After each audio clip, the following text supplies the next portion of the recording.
de construire la convergence de mon dossier à notre échelle, puisqu'il y a un certain nombre de dossiers qui ne peuvent trouver d'intérêt que s'ils sont traités à cette échelle-là, et l'échelle communautaire étant insuffisante, et on verra tout à l'heure que notamment dans le cadre de la mobilité, notamment du SNT, mais pour d'autres sujets plus larges, effectivement, nous avons besoin de travailler ensemble, et le cadre, c'est bien le PMA, et bien sûr de porter collectivement des problématiques à l'échelle régionale ou à l'échelle nationale.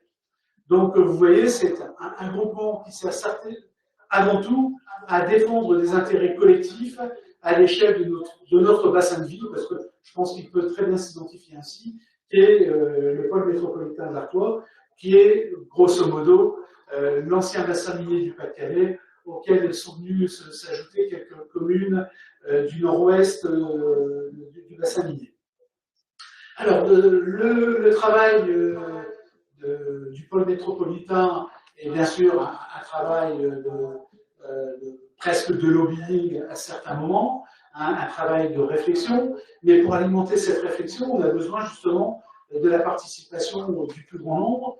Je crois énormément à l'intelligence collective, et c'est pour ça que déjà dans la précédente mandature, et on a décidé de les renforcer dans celle-là, nous avons décidé de mettre en place un certain nombre de commissions thématiques. Alors, il y a la première commission thématique que j'anime et pilote moi-même, qui est l'essence même, hein, le projet du pôle métropolitain, hein, puisque cette commission est tout à fait transversale et parle surtout de l'éco-transition.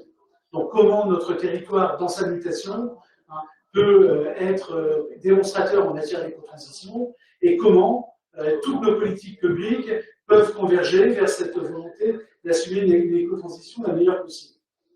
La deuxième commission thématique est celle de l'attractivité, développement économique, innovation et emploi. Celle-là est pilotée par le maire de Béthune, Olivier Gacquer, et comme son nom l'indique, traitera essentiellement du développement économique, avec en ce moment un gros dossier qui est l'arrivée d'ACC sur notre territoire, sur la zone du CISIAF, mais aussi l'accompagnement de l'arrivée d'ACC, hein, pour dire de créer un écosystème autour de la batterie, du moteur électrique et plus généralement de l'écomobilité.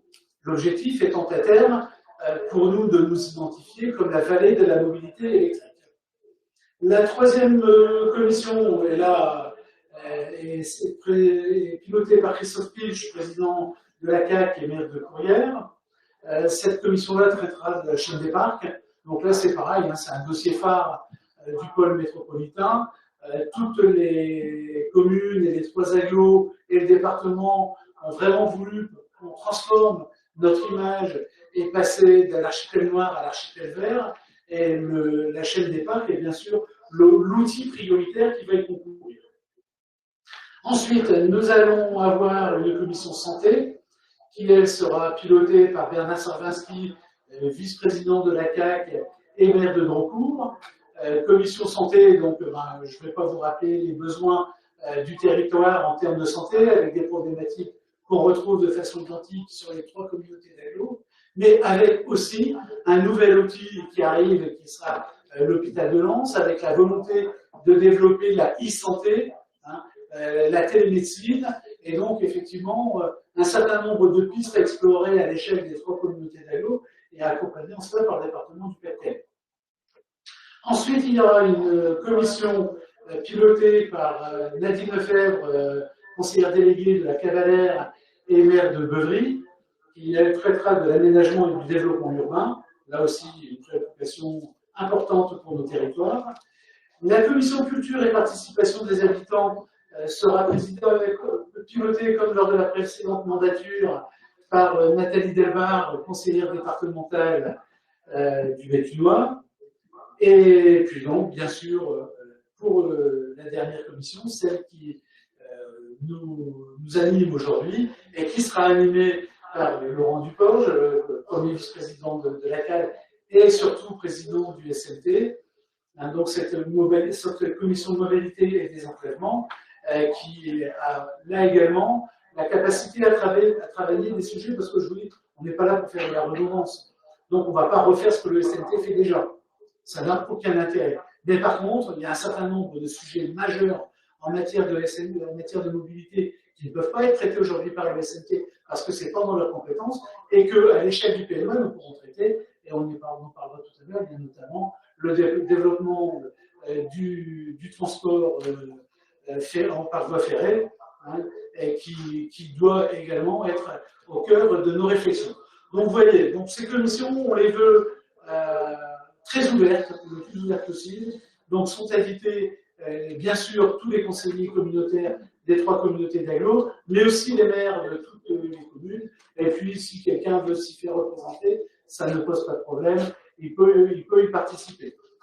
Donc voilà ce que je voulais vous dire en introduction, simplement pour dire de planter un peu le décor, et puis je vais de ce pas tout de suite passer la parole au pilote de notre commission, donc Laurent, je te laisse la main. Bien, merci. Merci mon cher Alain, cher président. Je n'ai pas mon brevet de pilote, donc nous allons partager ensemble, mes chers amis, eh bien, l'animation de cette commission, parce que quand on est dans une commission de travail, chacun doit y prendre sa part, et pas simplement l'animateur ou celles et ceux qui l'entourent, car ça n'aurait que peu d'intérêt. Donc le but de ces réunions de commission, sur l'ensemble du territoire du PMA, sur toutes les thématiques qui ont été déclinées par Alain Babet, c'est bien évidemment à la fois de mettre chacun, pour ce qui nous concerne, dans les thématiques qui nous concernent, pour lesquelles il a des préférences, mettre à niveau en termes d'information. Voilà. Et puis deuxièmement, surtout également, de recueillir les propositions et suggestions qui pourraient être faites ici et là. Alors je dois vous avouer que quand Alain effectivement m'a demandé d'animer cette commission mobilité, je me suis dit, j'en fais déjà beaucoup avec le SMT, on est sur le même territoire, effectivement, que celui du PMA, les 3 communautés d'agglomération. Bon, c'est vrai que les 3 communautés ont délégué quelque part leurs compétences mobilité au syndicat mixte des transports Artois-Crouel. Voilà, je me suis dit, qu'est-ce que je vais pouvoir faire dans cette histoire de plus? Mais il l'a dit tout à l'heure, effectivement, on ne va pas parler de ce que fait le SMT, il y a des tas d'amis qui sont ici présents, qui s'y intéressent bien.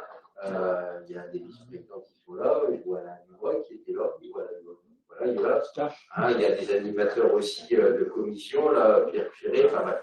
Il y a beaucoup de personnes qui s'y intéressent, qui travaillent bien, donc on ne va pas présenter ce qui se fait au SMT, en particulier, vous savez, sur le réseau Tadao, la refonte, nous l'avons faite effectivement presque à marche forcée, avec la mise en place des bus à haut niveau de service. Vous savez, malheureusement, la pandémie est tombée dans cette histoire. Donc, les chiffres de fréquentation qui étaient particulièrement élevés en termes d'augmentation, l'augmentation est élevée parce que vous savez qu'on part sur un territoire où malheureusement l'offre de transport public, le transport public, n'est pas une habitude encore ancrée chez nos concitoyens. Voilà. Donc, on parle effectivement un peu de bas par rapport à notre territoire.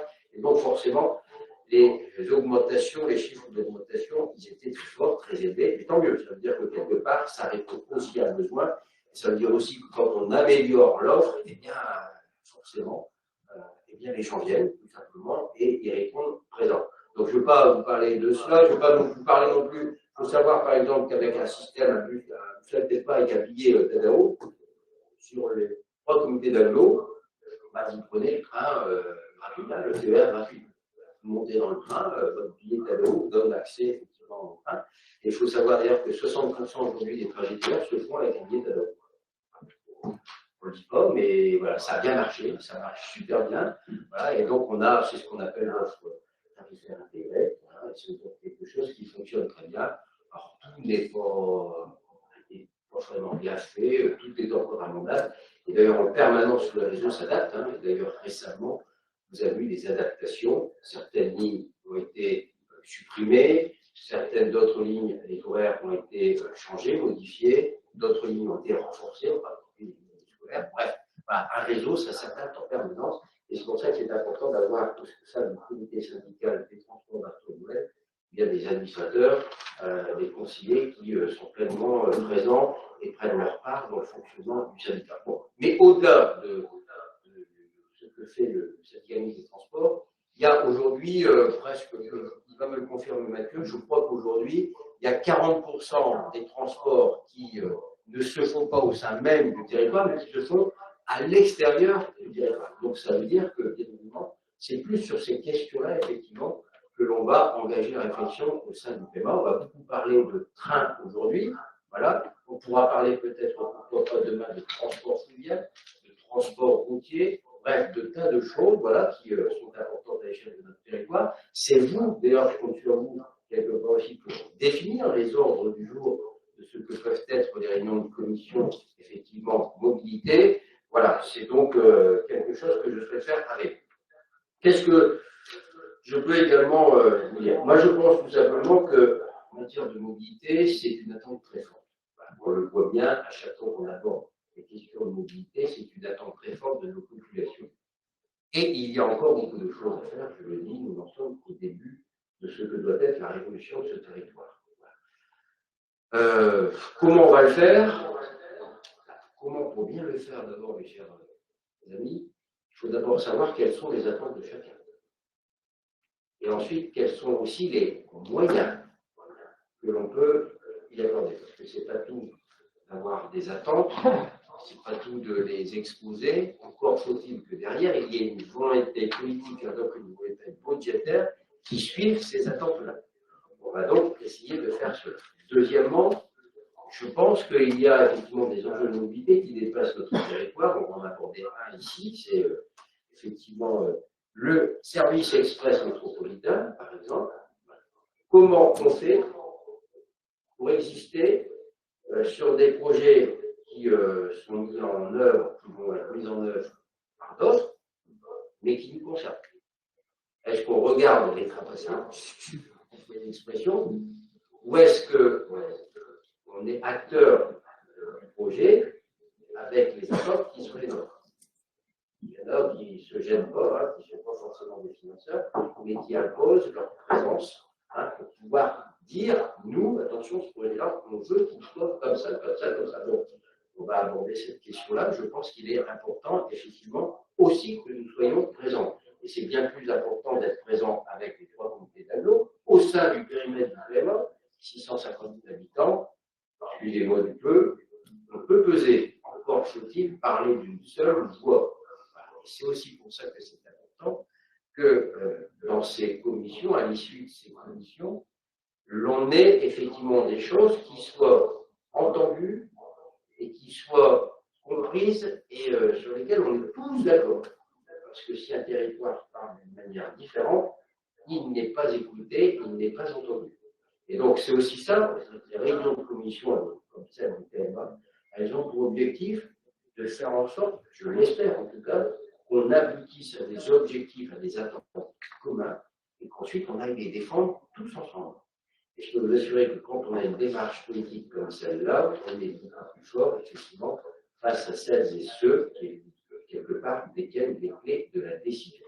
Voilà. On va donc essayer de faire cela sur plusieurs sujets. Donc, on va beaucoup, je l'ai dit aujourd'hui, parler de train, mais, mes chers amis, je vais parler aussi d'information, de mise à niveau en matière d'information. Et c'est là aussi que l'on voit toute l'importance d'avoir des bons outils, hein, en particulier, j'ai entendu certains se plaindre de, je n'ai pas bien compris, en particulier d'avoir une agence d'urbanisme, elle s'appelle Lola ici, et donc il y a Mathieu qui est là, sa directrice Carole Bogart qui est là. Ils vont en particulier, là, Mathieu va nous présenter l'état des lieux en matière de flux et d'enjeux de la mobilité sur le territoire de la PMA, parce que si l'on veut parler de budget, encore effectivement, faut-il qu'on soit mis à niveau, et que l'on sache en matière de mobilité, effectivement, quels sont les flux d'aujourd'hui et quels sont les enjeux, effectivement, pour demain. Lola, ça tombe bien, parler d'animateur, de pilote. Vous dites flux et enjeux de la mobilité, si c'est moi qui dois le présenter, ça va aller vite, hein, mes chers amis. Voilà. Heureusement, on a des outils, voilà, ils sont faits pour ça.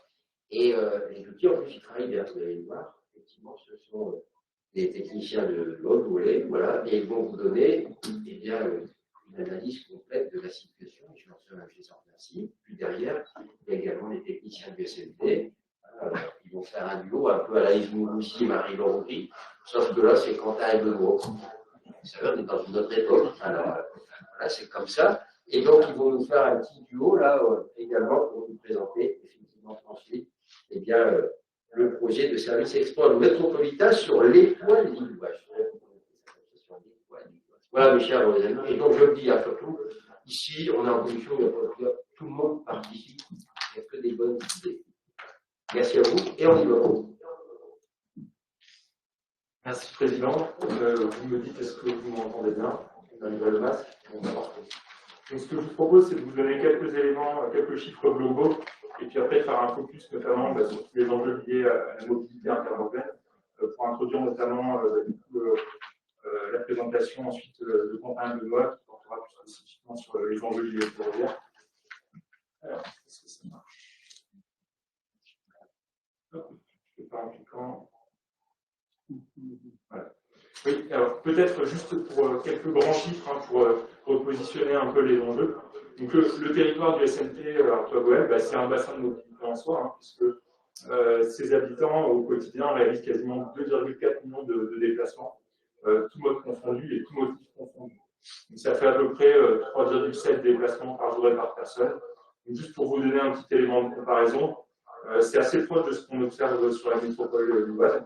En 2016, on observait 3,71 déplacements par jour et par personne, et assez proche aussi de ce qu'on peut observer sur le Dunkerquois, puisqu'on était à 3,9 déplacements par jour et par personne.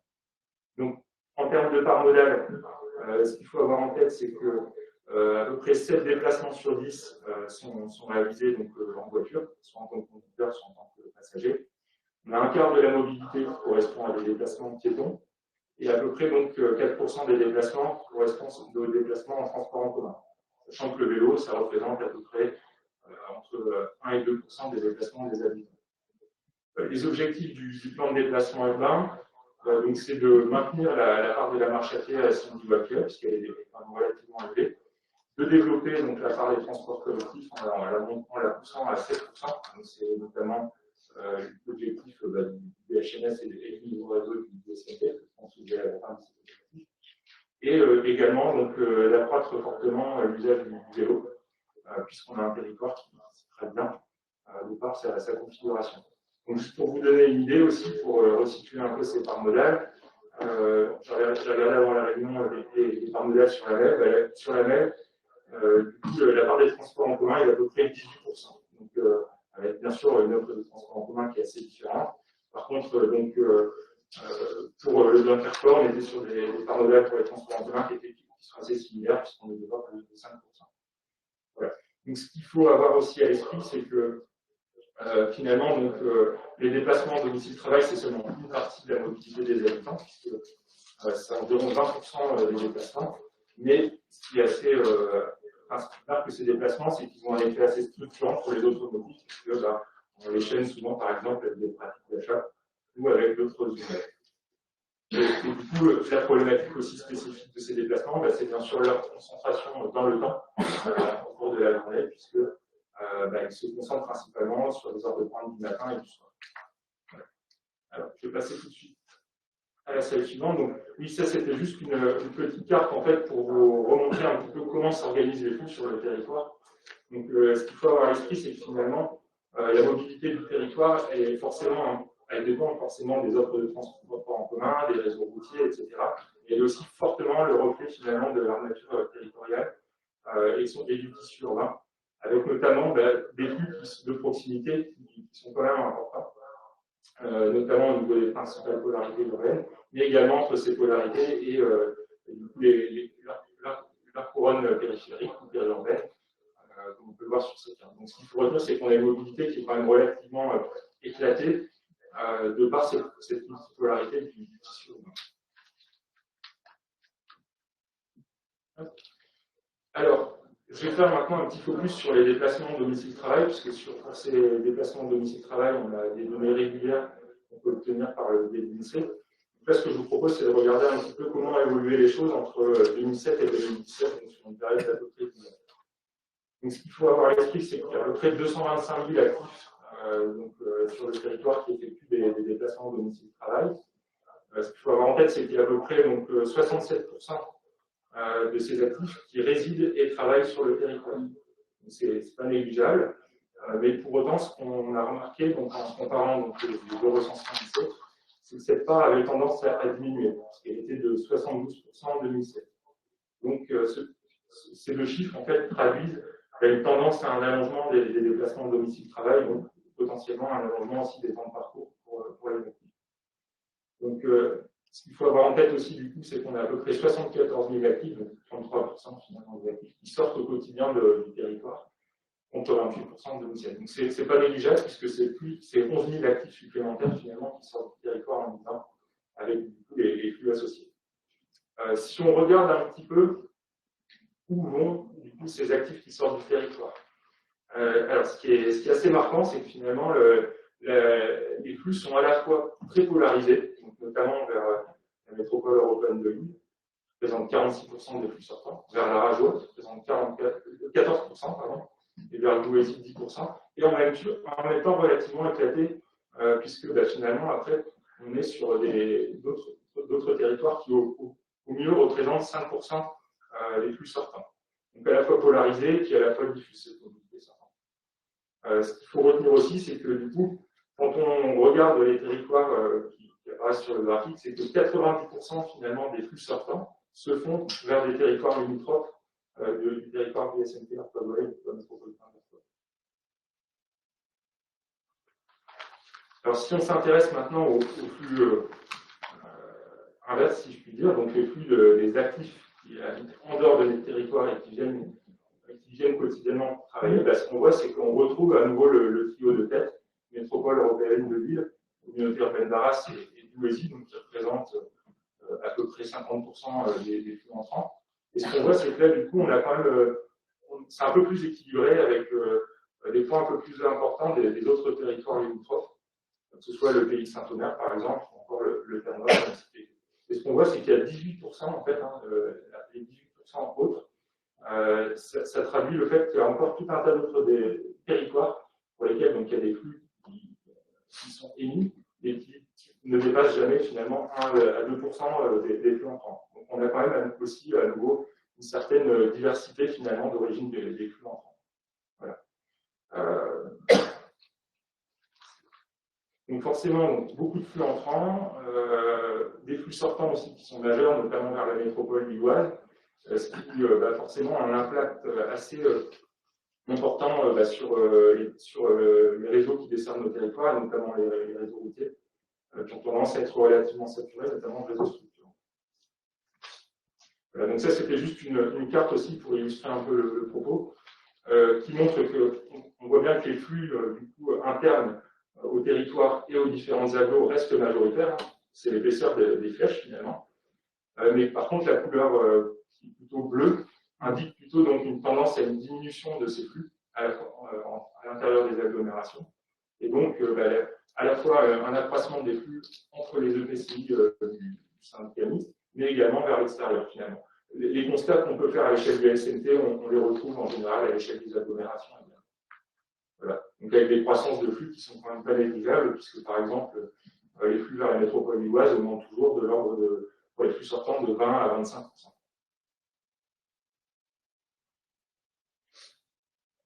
Donc on comprend bien que dans cette configuration, le train a un rôle important à la fois pour les flux sortants finalement du territoire, mais aussi un rôle majeur à jouer pour les flux internes, d'où l'intégration tarifaire. Quelques éléments donc, sur l'évolution des parts modales. Donc là, on est encore sur des données qui sont très mises en place du BHNS, puisque on est sur des données 2017. Donc entre les deux recensements, donc 2007 et 2017, donc, la part modale de la voiture a augmenté, donc, du fait notamment de l'allongement des distances domicile-travail et puis des claquements aussi des flux. Ce qu'on peut voir, c'est que la part de la marche à pied a légèrement diminué, donc ce qui est lié aussi à l'allongement des déplacements. Et par contre, ce qu'on peut voir, c'est que la part des transports en commun avait été passée de 4 à 5%. Donc une légère augmentation. Alors pour autant, en fait, ce qu'il faut avoir à l'esprit, c'est que le volume global des flux augmente également. Et donc, finalement, donc, quand on regarde ces flux, on voit que l'usage de la voiture augmente à la fois en part et en volume. Et donc, c'est également le cas pour donc, les déplacements en transport en commun. Donc là, on était sur toutes les origines, toutes les destinations confondues, à la fois pour les déplacements internes et les déplacements vers l'extérieur. Alors là, je vais faire un focus maintenant sur les pratiques pour les déplacements des actifs qui sortent du territoire. Donc ce qu'on voit, c'est que pour les déplacements sortants, ben, finalement, on a une part de la voiture qui est encore un peu plus, élevée, puisqu'on est quasiment à 90% de part modale. Donc en sachant que cette part elle est relativement stable sur 10 ans, puisqu'elle reste à 90%. Ce qu'on voit, c'est que les transports en commun ont augmenté également de 1%. Alors, si les parts sont stables, pour autant, ben, ce qu'on voit, c'est que l'usage de la voiture a augmenté en volume, puisqu'il y avait à peu près 55 000 actifs qui prenaient leur voiture pour aller travailler à l'extérieur du territoire en 2007, et on est à peu près à 65 000 en 2017. Donc, c'est pas neutre, c'est plus 10 000.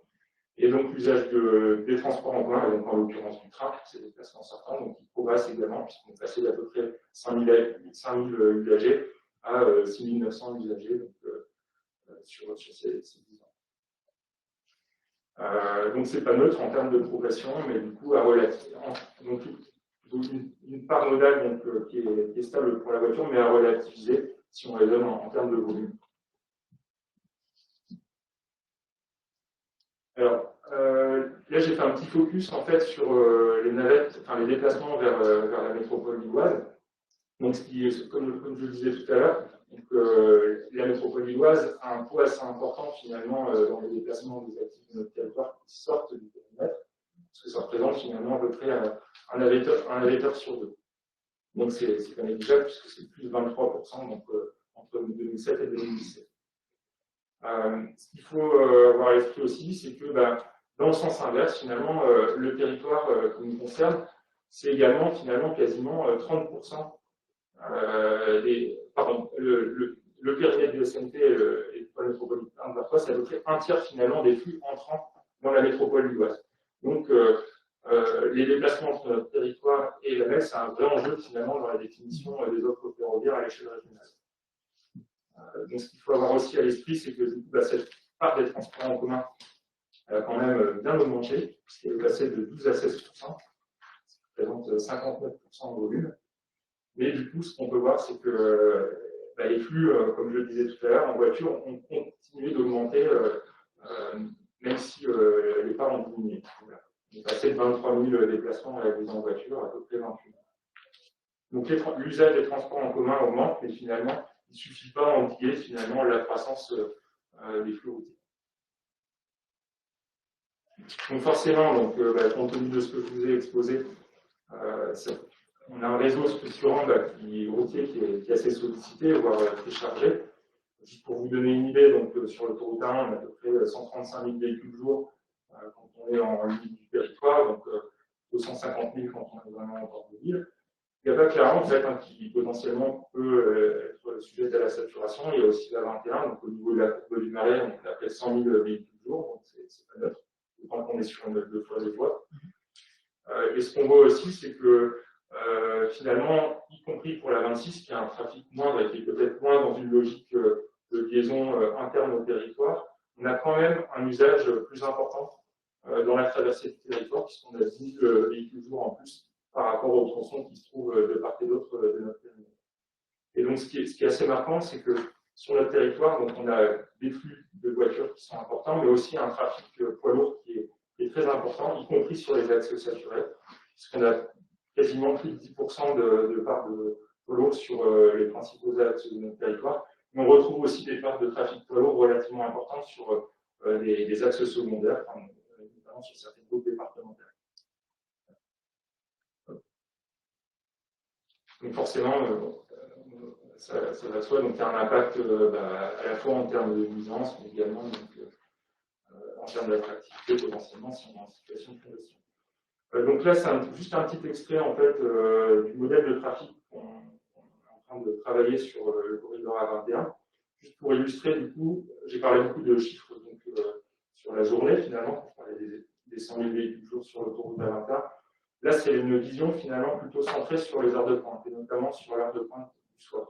Donc, ce qu'on peut voir en situation de 2020, et hors Covid, puisqu'on a reconstitué le 2020, c'est que finalement, on est déjà aux limites de réserve de capacité du réseau. puisque quand on a moins de 10%, ça veut dire qu'on est vraiment en situation très tendue. Donc, ça concerne notamment tous les tronçons les plus foncés que vous pouvez voir sur la carte, quasiment finalement toute la 21 entre Hénin et Lens, et également certaines routes départementales comme vous pouvez les voir. Dans le cadre de l'étude de trafic sur la 21, on a essayé de modéliser aussi les choses à horizon 2025, donc en intégrant à la fois l'évolution des flux que j'ai décrit, mais également du coup, tout ce qui est nouvelle génération de trafic, lié notamment au développement de certaines filières comme la logistique. Et donc ce qu'on peut voir, c'est que finalement, sur une grande partie des axes, on va avoir une évolution de trafic qui sera supérieure à 10%. Ça va être le cas notamment donc, sur les liaisons nord-sud, et ça ne concerne pas forcément que le 1, puisqu'on voit que sur les 1,47 par exemple, le trafic va relativement fortement augmenter. Et donc, au-delà du réseau structurant, il y a aussi du coup des phénomènes de report, puisque voilà, c'est une mécanique des fluides. À partir du moment où certains tuyaux entre guillemets sont saturés, les fluides partent ailleurs. Et donc là, en l'occurrence, c'est plutôt vers le réseau secondaire, donc ce qui explique que certains axes comme la 917 ou la 265 vont connaître aussi des augmentations de trafic assez importantes. Et donc là, c'est une vision donc des capacités à horizon 2025. On voit que finalement, le nombre de tronçons qui sont à moins de 10% de réserve de capacité continue d'augmenter, donc à la fois sur le réseau structurant et sur le réseau secondaire. Donc, ce qui renforce finalement l'enjeu finalement de se projeter finalement sur des alternatives à l'automobile, notamment concernant les autres pays, mais également du coup, de s'interroger sur la manière dont on régule ces flux routiers et sur la manière dont finalement on utilise l'automobile autrement, ou encore sur la manière dont on peut limiter finalement un petit peu les usages du quotidien, notamment en cas de déplacement domestique. Alors, oui, ça c'était juste pour illustrer aussi le fait que j'évoquais les flux, le trafic poids lourd qui était assez important sur certains axes, et il y a de vraies opportunités, parce que notre territoire est quand même bien desservi finalement par la voie d'eau, que ce soit par la Deule, donc sur la partie est, ou par le canal d'Air, donc qui sont deux liaisons à grand gabarit. On a aussi la chance d'avoir un site de transbordement actif sur notre territoire, avec un tonnage qui n'est pas négligeable. Et donc, il y a déjà, par rapport à cette configuration, on a des vraies potentialités pour développer un modèle. Et cet enjeu-là, il est d'autant plus important à travailler que dans une perspective à moyen terme, on aura aussi le canal César qui va permettre aussi de donner de nouvelles opportunités à la fois en termes de développement économique, mais également en termes de développement. Voilà. Donc là, c'est juste pour terminer, donc, avant de passer la parole à mes collègues, du coup, quelques chiffres sur le train, puisqu'on j'ai parlé beaucoup de la route. Concernant l'usage du train, ce qu'on peut voir, c'est qu'il y a quand même eu une vraie évolution de la fréquentation du train sur notre territoire, donc plus 15% finalement sur 5 ans, donc pour les dernières données en termes de montée-descente qu'on va avoir. Et ce qu'on voit, c'est que la tendance se poursuit sur les données annuelles qu'on peut récupérer au niveau de la SNCF. Donc tout ça, c'est grâce notamment à la mise en place du cadencement au cours des années 2000, et c'est aussi du coup, un impact fort finalement sur les usages, puisque quand on prend certaines gares, comme la gare de Béthune, le trafic a doublé finalement depuis le début des années 2000. On a même certaines gares, comme la gare de la Bassée, qui est en limite de notre périmètre, qui concerne aussi les habitants de notre territoire, pour lesquels le trafic a augmenté. Voilà. Et puis donc, il y a un enjeu forcément de clarification que les usagers de notre territoire puissent également cette gare extérieure. Voilà. Alors, donc, il y a eu une nouvelle offre qui a été mise en place fin 2019 par la région. Alors, elle a été bénéfique finalement pour certaines liaisons, puisqu'il y a eu certaines fréquences qui ont pu augmenter sur certains axes. Mais pour autant, donc, elle pose quand même une question, puisque finalement, on se rend compte qu'on arrive un peu aux limites du système actuel, puisque l'offre est un peu limitée par à la fois la disponibilité des sillons sur les différents axes, mais également donc, par la disponibilité des sillons, notamment au niveau de la gare de Villefin, qui conditionne un petit peu aussi les trains qu'on peut mettre en place entre notre territoire et la métropole lilloise. Au-delà de ces problématiques de sillon, il y a aussi peut-être une problématique en lien avec le matériel roulant existant, puisqu'on arrive aussi un petit peu aux limites de ce qui est acceptable parfois par l'usager en termes de confort. Donc, il y a un vrai enjeu à donner un second souffle finalement à cette autre ferrovie. Voilà, donc je ne vais peut-être pas, juste pour synthétiser, du coup, les principaux constats qu'on a pu faire, du coup, c'est que globalement, du fait de l'usage important de la voiture, on a un vrai potentiel de report modèle, à la fois pour l'interurbain et puis aussi pour du très local, puisqu'il y a aussi un usage de la voiture sur les courtes distances. Ce qu'on peut constater, c'est que du coup, les flux ils sont à l'image un petit peu de la multipolarité du territoire, et notamment sur ça. Ça veut dire qu'on peut quand même aussi agir sur les flux par le biais de l'aménagement du territoire. Et enfin, donc, sur les déplacements de domicile-travail, ce qu'il faut garder à l'esprit, c'est que les déplacements internes restent bien majoritaires, mais qu'on a une tendance du coup à un allongement des flux vers les territoires voisins. Et bien garder à l'esprit que les territoires limitrophes, c'est quand même 90% finalement des flux sortants et entrants. On a un vrai levier d'action en raisonnant même sur une relative proximité. Voilà. Et puis donc, comme je le disais tout à l'heure, des flux polarisés, notamment vers la Metz, le Boisier et la Rajoie. Et enfin, donc, du coup, un usage massif de l'automobile qui se répercute sur le réseau routier qui est congestionné. Et tous les enjeux en termes d'externalité qu'on peut y associer, que ce soit en termes de cadre de vie, en termes de pouvoir d'achat aussi pour les ménages, puisque des déplacements qui s'allongent, c'est potentiellement un pouvoir d'achat qui est amputé, et puis une voiture à renouveler plus souvent quand on est automobiliste. Et puis aussi, potentiellement un coût économique de la congestion et un élément qui peut perturber finalement l'attractivité économique du territoire. Et concernant du coup le TER, un usage qui a fortement progressé, notamment sur la phase post-cadencement, finalement, qui était mon cas dans les années 2000, et qui n'a pas permis d'endiguer complètement la croissance des flux routiers. Et donc, voilà, une offre TER qui mérite d'évoluer dans les années à venir si on veut poursuivre finalement la croissance de l'usage du train, ces déplacements interurbains. En espérant. Merci Mathieu. Voilà, mes chers amis. Donc là, vous avez quand même, je vous incite à garder ce document parce qu'il est précieux. Voilà. Ce sont des chiffres que l'on doit garder en tête en permanence quand on parle effectivement de mobilité sur le territoire. Je retiens quand même une chose. Je pense que ça va encore durer. Sur ce territoire, la voiture est quand même et encore à Rennes, de loin. Et même lorsqu'on regarde effectivement les choses évoluer dans le temps, on constate que la progression se poursuit.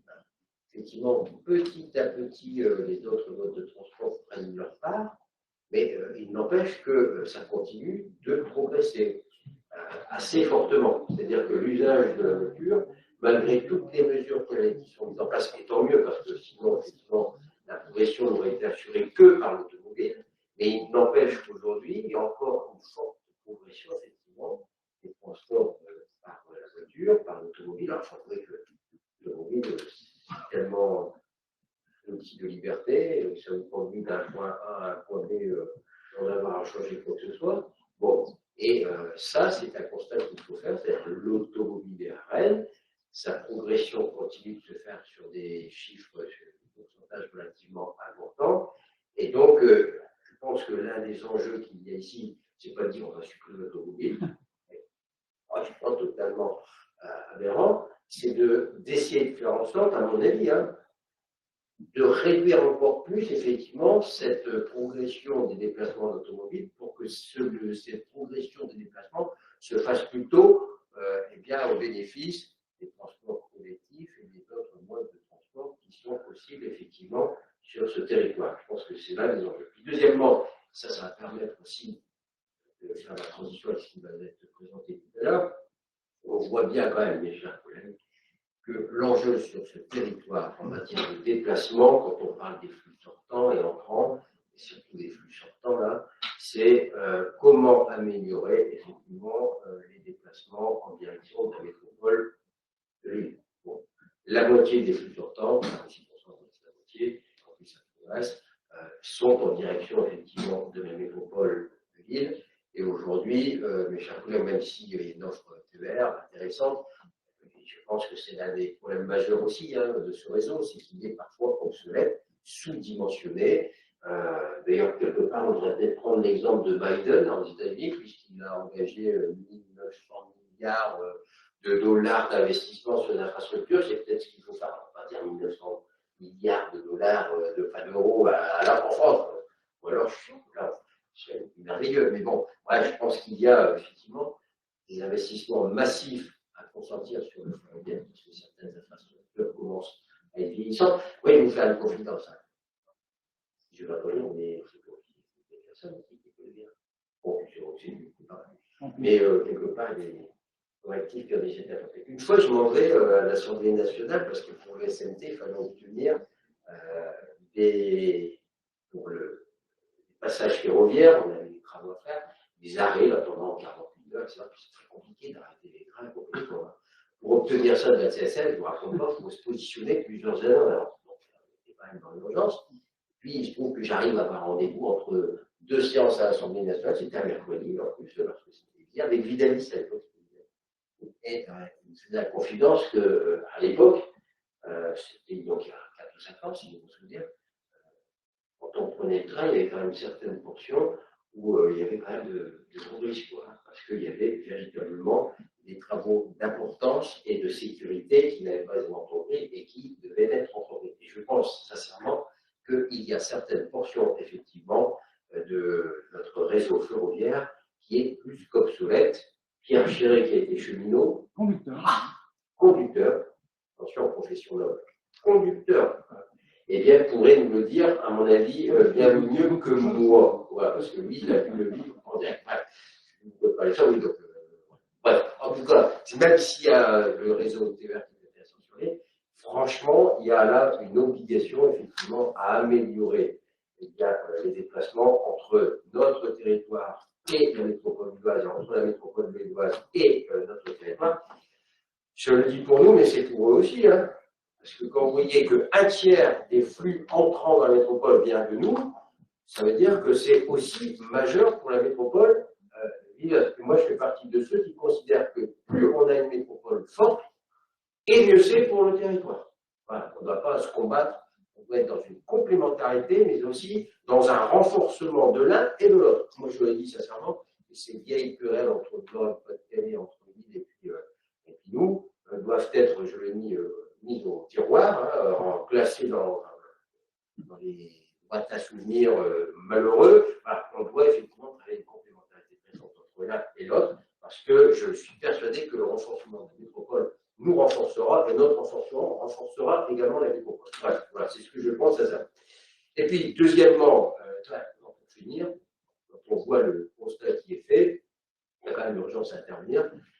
La 21, heureusement que le département est intervenu à la sortie d'Aix-Nouvelle, parce que c'était un enfer tous les jours, mais il n'en demeure pas moins que la 21 se sature. Enfin, là, n'en parlons pas. Il suffit d'un accident pour que vous soyez bloqué 2 ou 3 heures. Moi, je suis un directeur de cabinet qui devait passer un concours, il n'a pas pu le passer parce qu'il y avait un accident, donc il n'a jamais pu rejoindre son lieu de concours. Bref, ça devient catastrophique. Donc, mais ce qui est inquiétant, c'est qu'effectivement, au rythme des projections qu'on a fait de la progression des flux, des déplacements, derrière, vous avez la D301, la nationale 47, la départementale 943 qui commence à être, elle également, complètement saturée. Donc là, il y a un véritable enjeu si on ne veut pas vivre effectivement l'enfer au quotidien. Voilà, donc je remercie en tout cas Mathieu de cette présentation parce qu'elle nous donne quand même une présentation extrêmement intéressante et exhaustive de la situation des déplacements de la mobilité sur notre territoire et aussi des flux entrants et sortants sur notre territoire. Donc gardez précieusement ce document, que parfois on sort des chiffres de farfelus, ceux-là, ce sont les bons chiffres. Voilà. Et c'est extrêmement intéressant pour commencer à avoir une réflexion en matière de mobilité. Laure, j'ai entendu ton interrogation et vous avez rempli la fiche à entrant. Si vous avez laissé votre adresse mail, on va vous l'adresser aujourd'hui ou demain. Alors, on n'a pas effacé l'adresse mail, hein, on le garde, mais très bien. Donc, vous aurez le document. Donc, bienheureux sont ceux qui sont venus à cette commission, ils auront le document. Allez, je vous écoute avant peut-être de passer à la parole. Et ceux qui sont en visio, s'ils nous demandent, ils l'auront également. Pierre. Oui, président, d'abord, je voudrais revenir sur votre Voilà. Appuie sur le bouton rouge. Bon, alors, je voudrais revenir sur votre intervention initiale. Je pense que, tout d'abord, il faut ne pas sous-estimer que la décision que les élus ont prise pour le syndicat mixte des transports, c'était une bonne décision. La fois passée, nous avions une discussion, on a dit on n'est pas si mauvais que ça. Mais on n'a jamais dit que le syndicat mixte des transports faisait mauvais. Au contraire, nous avons pris des décisions et le syndicat mixte des transports a fait le boulot. Il y a des choses qui ont bougé, et c'est et tant mieux, parce que je pense qu'il était temps qu'on y passe, hein, et tout le monde est d'accord là-dessus.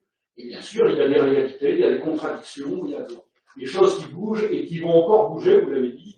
Il y aura certainement des adaptations à faire, etc. Donc ça, je tenais à le dire parce que, bien voir que c'est quand même un enjeu majeur, la mobilité, en dehors des questions de l'eau, des déchets, des questions qui sont aussi importantes pour les agglomérations. Et cette question de la mobilité, elle est quand même, elle est la troisième engagement d'ailleurs des agglos, hein, pour l'instant. Donc ça, moi je crois que c'était important de le dire. La deuxième chose, bon moi je suis pas étonné des chiffres puisque je l'ai regardé moi-même, etc. Et que c'est des choses qu'on voyait venir. Hein. Bon. Tout le monde est satisfait, les zones industrielles se remplissent. Mais elles ne se remplissent pas que d'emplois, elles se remplissent de beaucoup de camions. Or, ce n'est pas une question qu'on veut empêcher les camions, ou empêcher l'emploi d'arriver, parce que si déjà s'il fallait commencer à dégoter sur les emplois, alors qu'on n'en a pas assez, bon. Mais cela étant dit, il faut aussi regarder ce que ça va avoir comme impact. Et si l'impact, on le laisse venir comme ça, on va le prendre dans la figure vite fait, bien fait. Et c'est un peu ce qui se passe déjà. Troisième chose que je veux dire, c'est qu'il y a des choses qu'on peut faire, il y a des choses qui ne dépendent pas de nous. Parce que si on va aller plus fort sur cette question de mobilité, il faut qu'il y ait des engagements qui dépassent notre seule responsabilité. Les transports de marchandises ne sont pas que des trois agglos. Hein, c'est pas du pôle métropolitain. Hein. Il y a même des camions qui traversent, hein, et ils sont de plus en plus nombreux. Ils vont vers l'Angleterre un peu moins en ce moment. Bon. Mais beaucoup sur les Pays-Bas ou l'Allemagne, etc. Et donc, tout ça, il y a longtemps que ça existe, mais ça s'amplifie, c'est pas en train de baisser. Et la part du ferroviaire, bon, moi je vous l'annonce, elle ne va pas augmenter. Compte tenu du contexte, d'abord, la concurrence a fait la démonstration que n'a pas réglé le problème des facilités d'accès pour ceux qui avaient envie d'utiliser le train. Et puis la dernière fondate, c'est que la SNCF n'a, contrairement à d'autres entreprises, même le syndicat mixte des transports en bénéficie, il y a un peu d'aide suite au Covid. Là, il n'y a pas un rond qui est donné à la SNCF. Et on demande à la SNCF de prendre sur ses moyens pour faire face à la baisse de recettes. Bon, je vous le dis, et donc elle va vendre, y compris sa filiale qui s'occupe des wagons. Hein, bon, Herméois. Bon, je vous donne ça, mais pour bien montrer qu'on est dans un contexte pas simple. Puis la dernière chose, c'est la situation au niveau de l'impact que peut avoir sur les gaz à effet de serre, toute cette montée encore aujourd'hui de l'usage des véhicules pour les usagers avec leur voiture et les camions. Parce que là, il y a des enjeux aujourd'hui. L'Europe vient de décider baisser de 40%, je crois, d'ici 2030, et 100% de neutralité en 2050. Hein. Bon, il veut dire qu'il y a des contraintes qui vont tomber dessus en termes d'exigence pour faire face à ces enjeux-là, et qui vont tomber sur les populations, puisque si on ne peut plus utiliser certains véhicules, si on ne peut plus se payer un véhicule qui sera plus cher, parce que l'électricité, c'est pas moins cher, etc., même si ça baisse un peu, mais on est à tel niveau que on nous demande quand est-ce qu'on en aura, et si en plus on a des véhicules électriques de petite catégorie, la qualité d'un petit, c'est pas la qualité d'un gros. Bon, je donne ça rapidement. Donc, il va y avoir des usages qui vont se modifier, et à mon avis, ça, il faut qu'on l'anticipe, il ne faut pas qu'on attende que ça nous arrive. Et la dernière chose, pour ne pas être plus long, mais je pense que cette histoire de dessert sur l'île, c'est pour moi qui vais dire qu'il ne faut pas le faire, hein, parce que je me suis battu pendant des années pour qu'on améliore les lignes ferroviaires, puisqu'on y circulait dessus. Moi, j'ai vu ce que c'était que l'état des voies et la qualité des voies. Je peux vous dire qu'il y a des endroits, si les usagers savaient ce qui s'y passe, à mon avis, il y en a qui hésiteraient, peut-être, bon, on ne devrait pas faire peur à tout le monde, mais il y a des réalités, mais en même temps, on y passe quand même. Hein. Il y a eu des réductions de vitesse sur les lignes. Hein. On a fermé des lignes pour les réhabiliter entièrement, etc., etc. Donc, tout ça, c'est un passif. C'est des choses qu'on n'a pas fait en temps et en heure. Et dans lesquelles, pourtant, on aurait dû avoir, parce que le ferroviaire, aujourd'hui, on sait très bien, que c'est aussi l'alternative à cette saturation.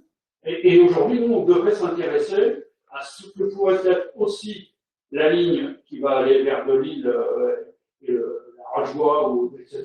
Il faudrait s'intéresser aussi au transport de fret. Voir comment on peut rétablir les capacités d'accueil du fret ferroviaire.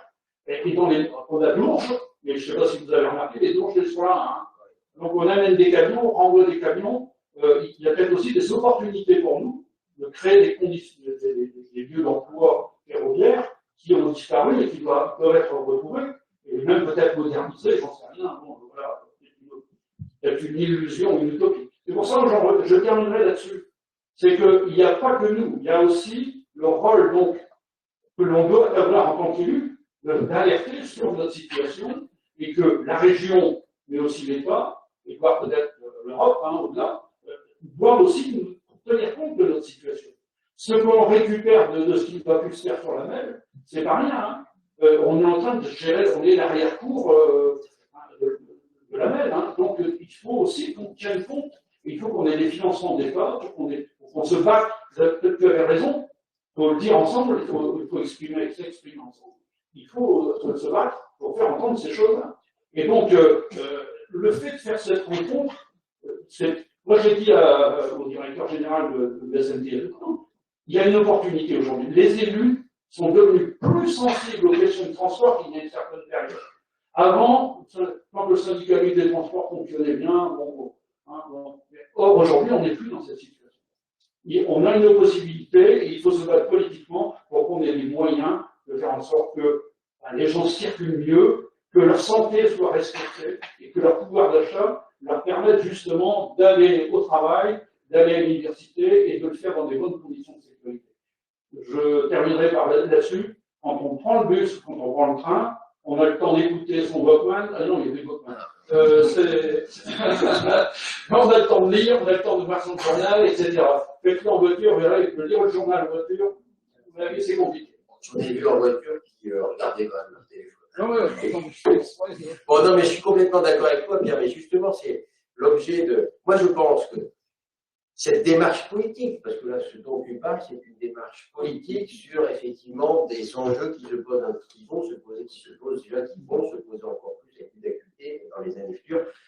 Personnellement, je trouve que voilà, l'échelle du PMA est une bonne échelle.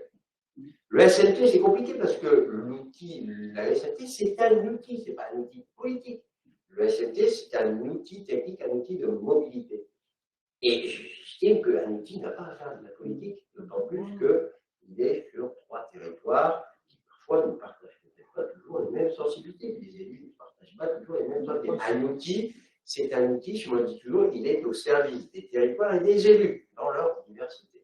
Bon, le PMA, moi je trouve que voilà, c'est les 3 agglos qui se réunissent dans une démarche cette fois-ci politique et qui effectivement, par la voix de son président, a cette capacité à apporter effectivement des revendications au nom des 3 territoires, dès lors effectivement, et tu as raison, que ces 3 territoires se sont entendus effectivement sur la démarche à mener. C'est ce que moi je pense nous allons faire. Là on va aborder effectivement le service express républicain, voilà, il y a une démarche, moi je le dis, on parlera tout à l'heure, on ne peut pas rester éloigné de ça, on ne peut pas regarder les choses se faire sans qu'on soit à un moment donné sollicité, interrogé, ou alors on a tout raté, ou alors franchement, on ne serait pas beau. Donc là, si on ne fait rien, si on ne dit rien, s'il n'y a pas une démarche qui est menée conjointement, c'est ce qui va se passer.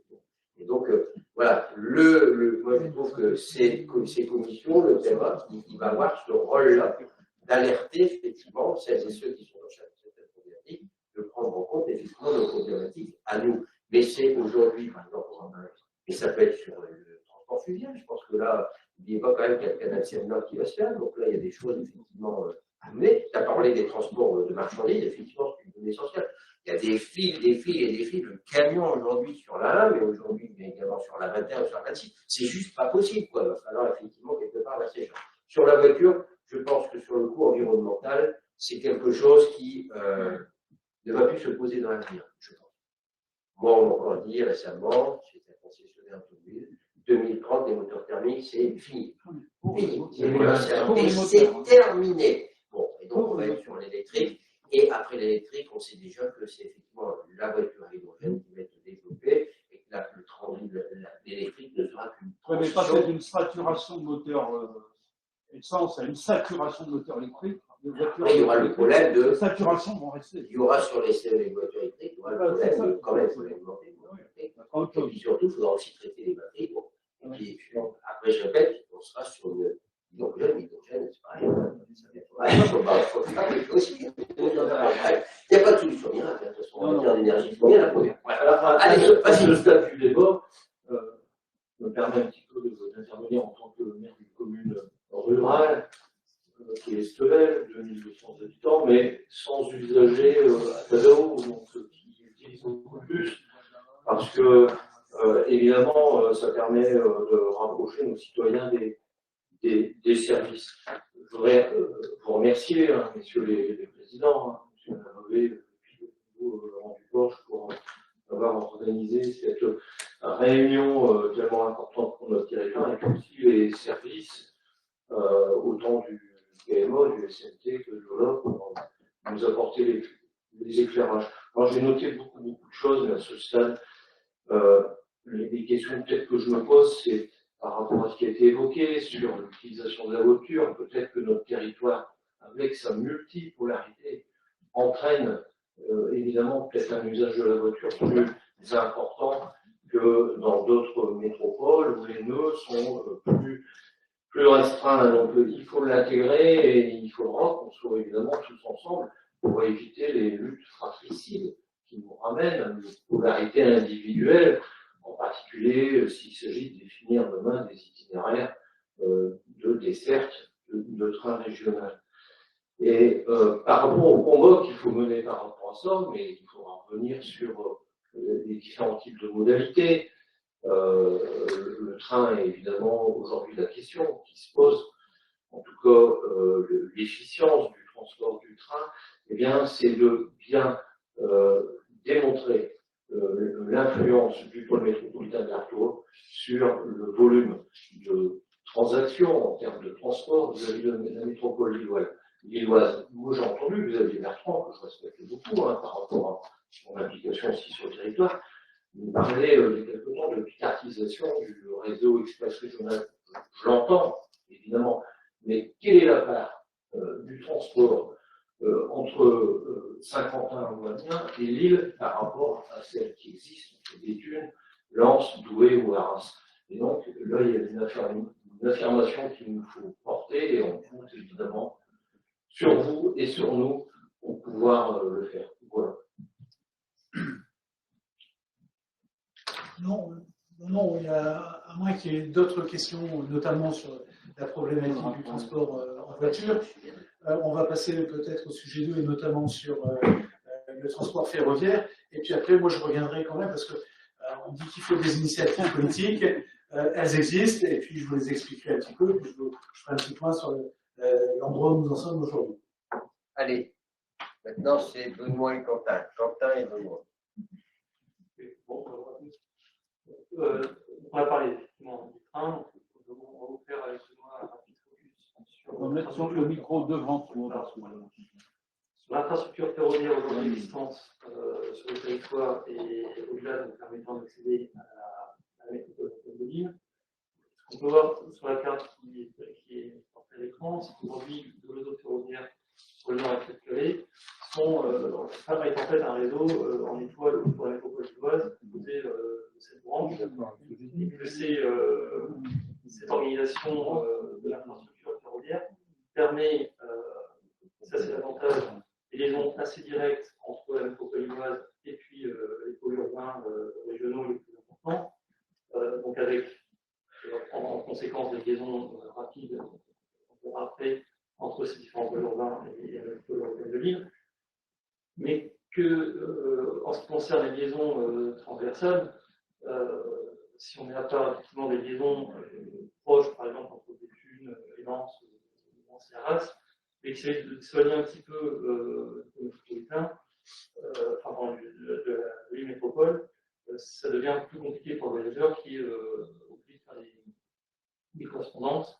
Si je prends par exemple le cas de liaison entre Béthune et Valenciennes, il n'y a pas d'autre solution que de passer par Lille ou bien de faire des correspondances sur Arras.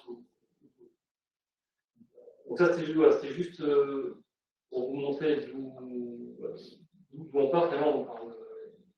Comment est constituée aujourd'hui l'infrastructure ferroviaire sur la région.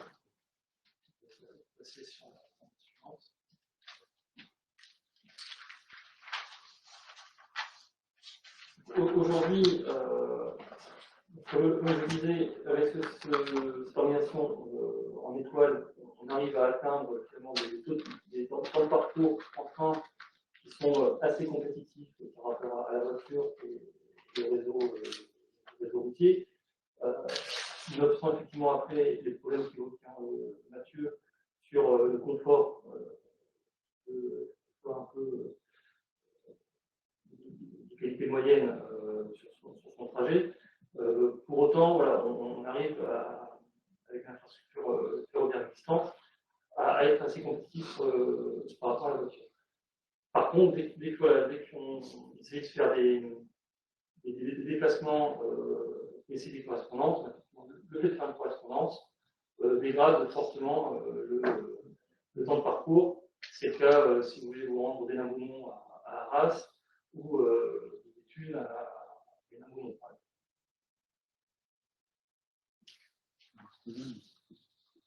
Alors aujourd'hui, l'offre de TER est constituée de trois types de TER, de trains. Donc là, vous avez à l'écran les principaux détails des principales lignes qui desservent aujourd'hui le périmètre du SNCF Artois-Gohelle. Et donc en fait, les différentes couleurs sur ces tableaux en fait, qui correspondent à différents types de trains qui circulent aujourd'hui sur le réseau ferroviaire suite à la refonte de l'offre évoquée tout à l'heure par Mathieu qui est mise en place en décembre 2019. Sachant que cette offre aujourd'hui a quand même une période un peu chétée puisque décembre 2019 on est en plein mouvements sociaux pour la réforme des retraites, ensuite il y a eu la crise du Covid. Pour moi aujourd'hui cette offre SNCF n'a pas vraiment donné pleinement les résultats qu'elle était censée apporter. Pour autant, les différentes couleurs correspondent à différents types de trains. Vous avez des trains plus directs que la SNCF appelle les TER chrono, qui sont en fait des liaisons rapides, quasiment express entre les principales villes régionales et essentiellement en direction de la métropole de Lille. Vous avez ensuite en bleu des trains qui sont à peu près sur les mêmes axes que les TER chrono, donc les TER City, qui sont en fait censés desservir plus finement à l'égard que le TER traverse, donc avec plus d'arrêts, donc ce qui signifie in fine un temps de parcours un petit peu allongé. Et puis vous avez en vert plutôt des c'est ça appelle TER proxy, qui sont en fait des TER plutôt périphériques qui ont vocation à un peu de la même manière que les City à faire un peu du cabotage pour permettre une desserte la plus fine possible du territoire. Et là aussi, on peut avec des temps de parcours un peu plus allongés.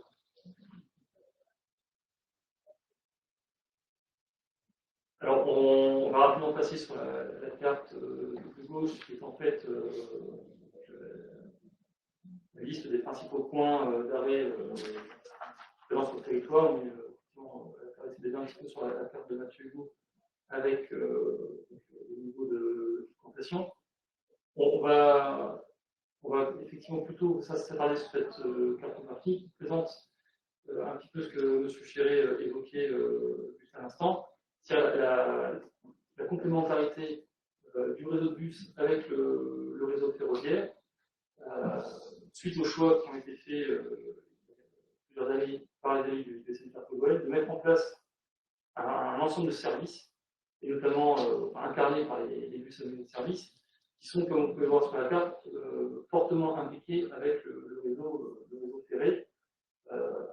Comme l'a effectivement rappelé le président Duporge, on a aujourd'hui la possibilité, la donnée Tadao aujourd'hui a la possibilité de se déplacer entre les 30 gares présents sur le territoire et ensuite enchaîner avec un déplacement plus local à travers le réseau Tadao. Il n'y a pas que des bus qui ont été mis en place sur le territoire, il y a également un ensemble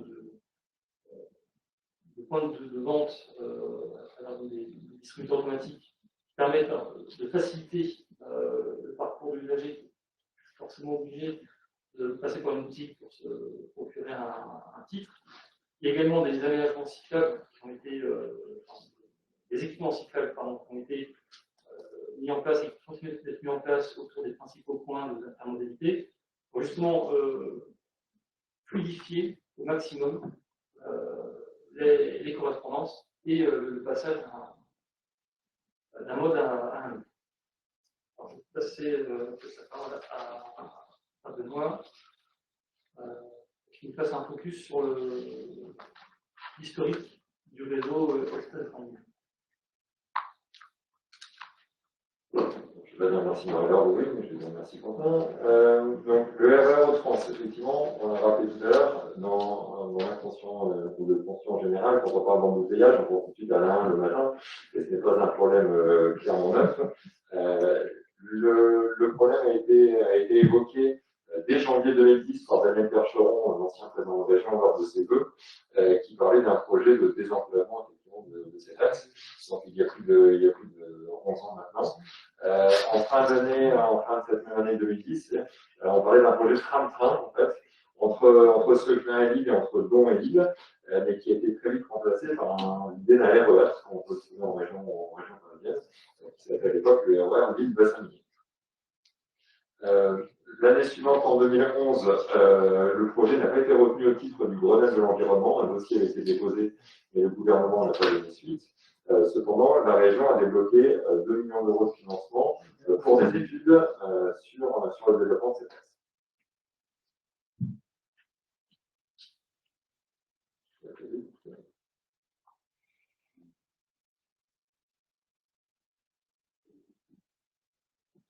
En 2013, donc le projet se précise et on parle maintenant d'une ligne de RER entre la gare Villeflandre et la future gare Saint-Henriette à Hénin-Beaumont, projet qui a servi notamment de base lors du développement du projet Bulle par la suite, où effectivement une interconnexion a été anticipée dans le réseau Tadao au niveau de Saint-Henriette, dans l'éventualité d'une future gare RER qui pourrait avoir le jour à cet endroit. Donc à l'époque, le projet, sur la carte, desservait le bassin minier jusque Saint-Henriette, où après on s'appuyait sur le réseau TER pour rejoindre Lens, Arras, Douai ou Caen. En avril 2015, de avril à juillet, il y a une concertation sur ce qui s'appelait le réseau Express Grand Lille, donc avec ce projet un petit peu remanié. En octobre 2015, il y a eu une délibération pour la poursuite du projet, donc suite à cette concertation. Et on a eu en 2015 un changement politique à la tête de la région, à la suite des élections. C'est M. Xavier Bertrand qui a pris la place de M. Parchon. En 2017, le projet continue à avancer et un budget d'1,5 million d'euros est voté pour la poursuite des études. Et on rebaptise le projet RER Hauts-de-France, on l'a abordé tout à l'heure, avec la picardisation du projet, à savoir le prolongement de cette ligne RER jusque Amiens et Saint-Quentin, et non plus s'arrêter seulement à Saint-Henriette. Donc le projet va au sud un peu plus loin, mais dessert aussi Courtrai et la zone limitrophe en Belgique. Donc on est sur un projet d'ampleur, on parle de 2 milliards d'euros d'investissement nécessaires pour réaliser ce projet. Le président Bertrand a annoncé récemment qu'il souhaitait faire de son prochain mandat le projet phare de cette mandature avec ce projet de RER Hauts-de-France qui est maintenant. Ce projet est évoqué dans le schéma directeur des infrastructures de transport de l'AMEL en juin 2019. Et aussi, il a été intégré au SRALET qui a été voté en juin 2020. Et enfin, en fin d'année dernière, c'est des études préalables qui étaient votées sur un autre projet qui est connexe à celui-ci, qui s'appelle l'école ferroviaire lilloise, que Quentin va vous présenter. Il y a 2 écoles ferroviaires qui concernent notre projet. Une qui est plutôt celle de Saint-Omer à l'ouest du territoire, et celle qui est sur la métropole lilloise au nord-est du territoire.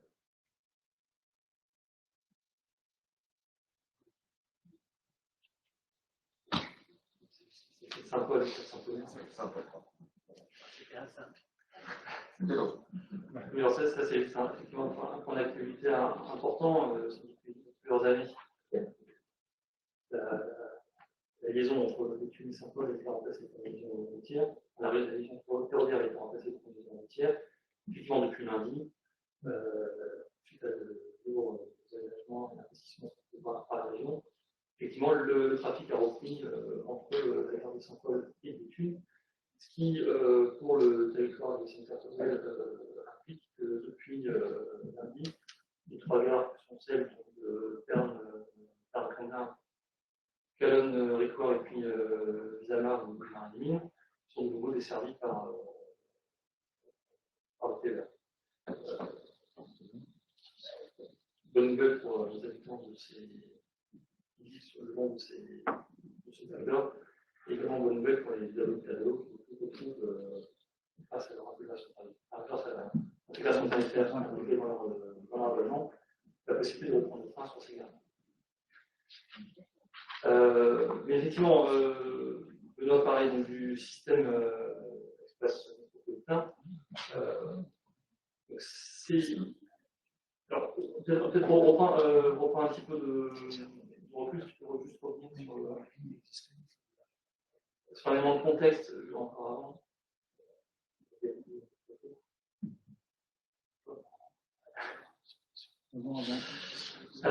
Le contexte, c'est la loi d'orientation des mobilités adoptée en 2019 qui fait le transport quotidien la nouvelle priorité de la SNCF, puisque bon, ça fait 30-40 ans que la priorité est mise sur les liaisons à grande vitesse à travers la création du TGV. Et finalement, c'est peut-être fait au détriment d'investissement sur les lignes TER. Et donc, la loi d'orientation de mobilité cherche à un petit peu inverser la tendance en fixant comme ambition d'augmenter, de doubler la part modale sur le transport ferroviaire. Pas sur les déplacements de longue distance, mais bien sur les déplacements du quotidien. Et donc, suite à l'adoption de cette loi, la SNCF a été missionnée pour développer autour des grands pôles urbains français, c'est pas l'équivalent de ce qui est fait aujourd'hui sur la région de France, à travers le RER. Et donc, il y a un certain nombre de pôles urbains, Lyon, Marseille, Bordeaux et Lille, qui font justement l'objet d'une étude plus spécifique pour chercher à optimiser le trafic ferroviaire autour de l'étoile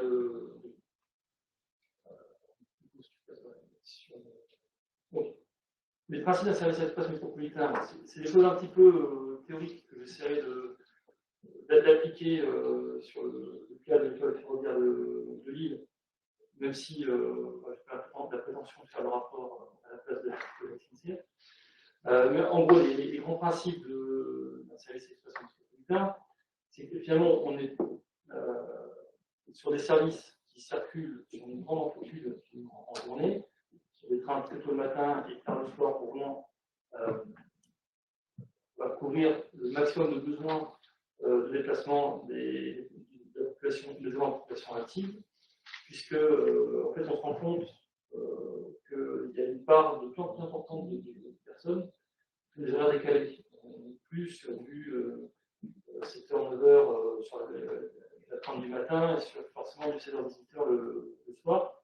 On a notamment le soir un décrètement de la fin du soir avec des déplacements qui se font se faire très tôt dans l'après-midi et qui peuvent se poursuivre jusqu'à tard le soir. Et c'est un phénomène un peu national. C'est aussi l'idée de peut-être mailler davantage les zones urbaines. Alors, si on fait un léger zoom sur la carte en bas à gauche, bon, la zone urbaine pour de la démarche de l'étude, c'est, si on fait très simple, le territoire de la européenne. Donc ça veut dire que passer à proximité, à l'approche de la métropole européenne de Lille, on va peut-être multiplier les points d'arrêt, ce qui rend un grand service pour les habitants de la première couronne de Limoges, mais qui peut signifier ou impliquer pour les populations qui prennent le train et qui viennent plus loin un rallongement du temps de parcours, parce qu'on peut avoir un trajet très, très rapide. Un exemple au hasard de Saint-Paul jusqu'à Lille, puis arriver à hauteur de Pont-Saint-Gall, peut-être une multiplication de arrêts qui vont faire que la personne qui sera montée à Saint-Paul devient un peu long.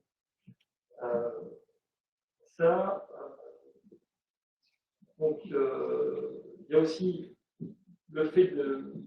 C'est un petit peu dans le changement des modes de vie, c'est-à-dire qu'aujourd'hui, jusqu'à présent, les réseaux de transport étaient effectivement calibrés pour absorber les pointes du matin et du soir, ce qui faisait que entre 10h et midi, par exemple, entre 14h et 16h, vous aviez des grosses baisses de fréquence, et finalement, quelque part des trous dans l'offre de transport, ce qui peut obliger quelqu'un qui travaille dans un réseau décalé d'être obligé d'attendre le soir 16-17 heures d'avoir un train, alors que il est sorti de son travail 15 heures ou 15 heures. Donc l'idée, c'est aussi qu'un service express qui est défini par la SNCF, c'est qu'on n'est plus, c'est que la personne qui finit son boulot, quelque part, dans la demi-heure, elle peut avoir un train pour rentrer chez elle.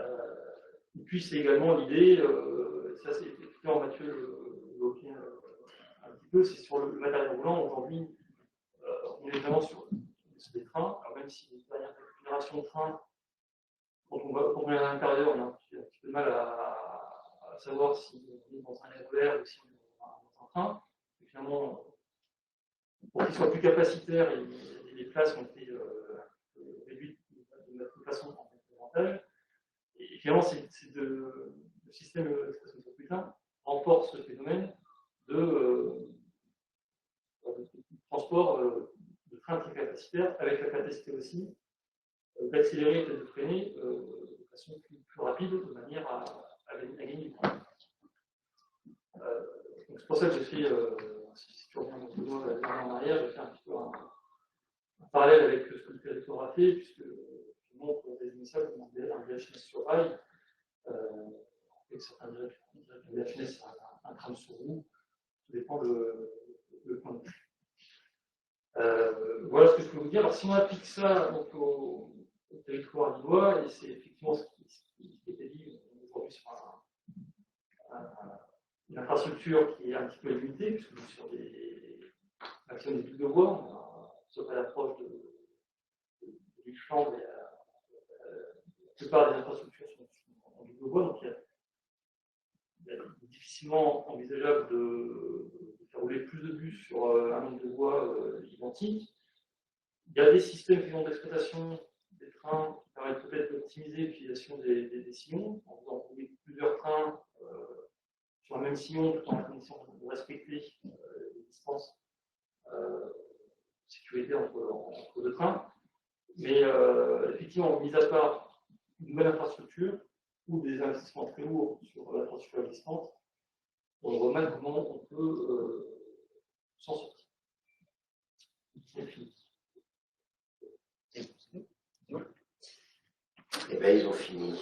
Voilà. Donc, mes chers amis, voilà donc une présentation faite des enjeux, quelque part en matière ferroviaire sur notre territoire. Alors, Alain, explique-nous jusqu'à présent ce qui a été mené par le PME en matière de démarche politique. Oui, alors ça a été dit tout à l'heure, hein, c'est une démarche relativement longue, hein, puisque le règle avait été initié par Daniel Percheron et son vice-président au transport, Alain Wacheux, mon prédécesseur. Et donc, c'était effectivement mis sur de bons rails, si je peux m'exprimer ainsi. Et puis, effectivement, il y a eu l'arrivée de Xavier Bertrand et la volonté de picardisation de ce réseau express Grand Lille, tel qu'il s'appelait à l'époque, et qui est devenu réseau express Hauts-de-France. Bon, effectivement, je comprends la position d'un président de région. Hein. Il dit, voilà, si je peux profiter de l'occasion pour desservir Saint-Quentin et Amiens, qui ont besoin aussi de liaison avec Lille, avec la métropole européenne de Lille, qui est quand même la capitale de la région, et puis pousser un peu plus haut vers la Belgique, effectivement, ça permettra de déscléroser aussi un certain nombre d'axes autoroutiers de ce côté-là.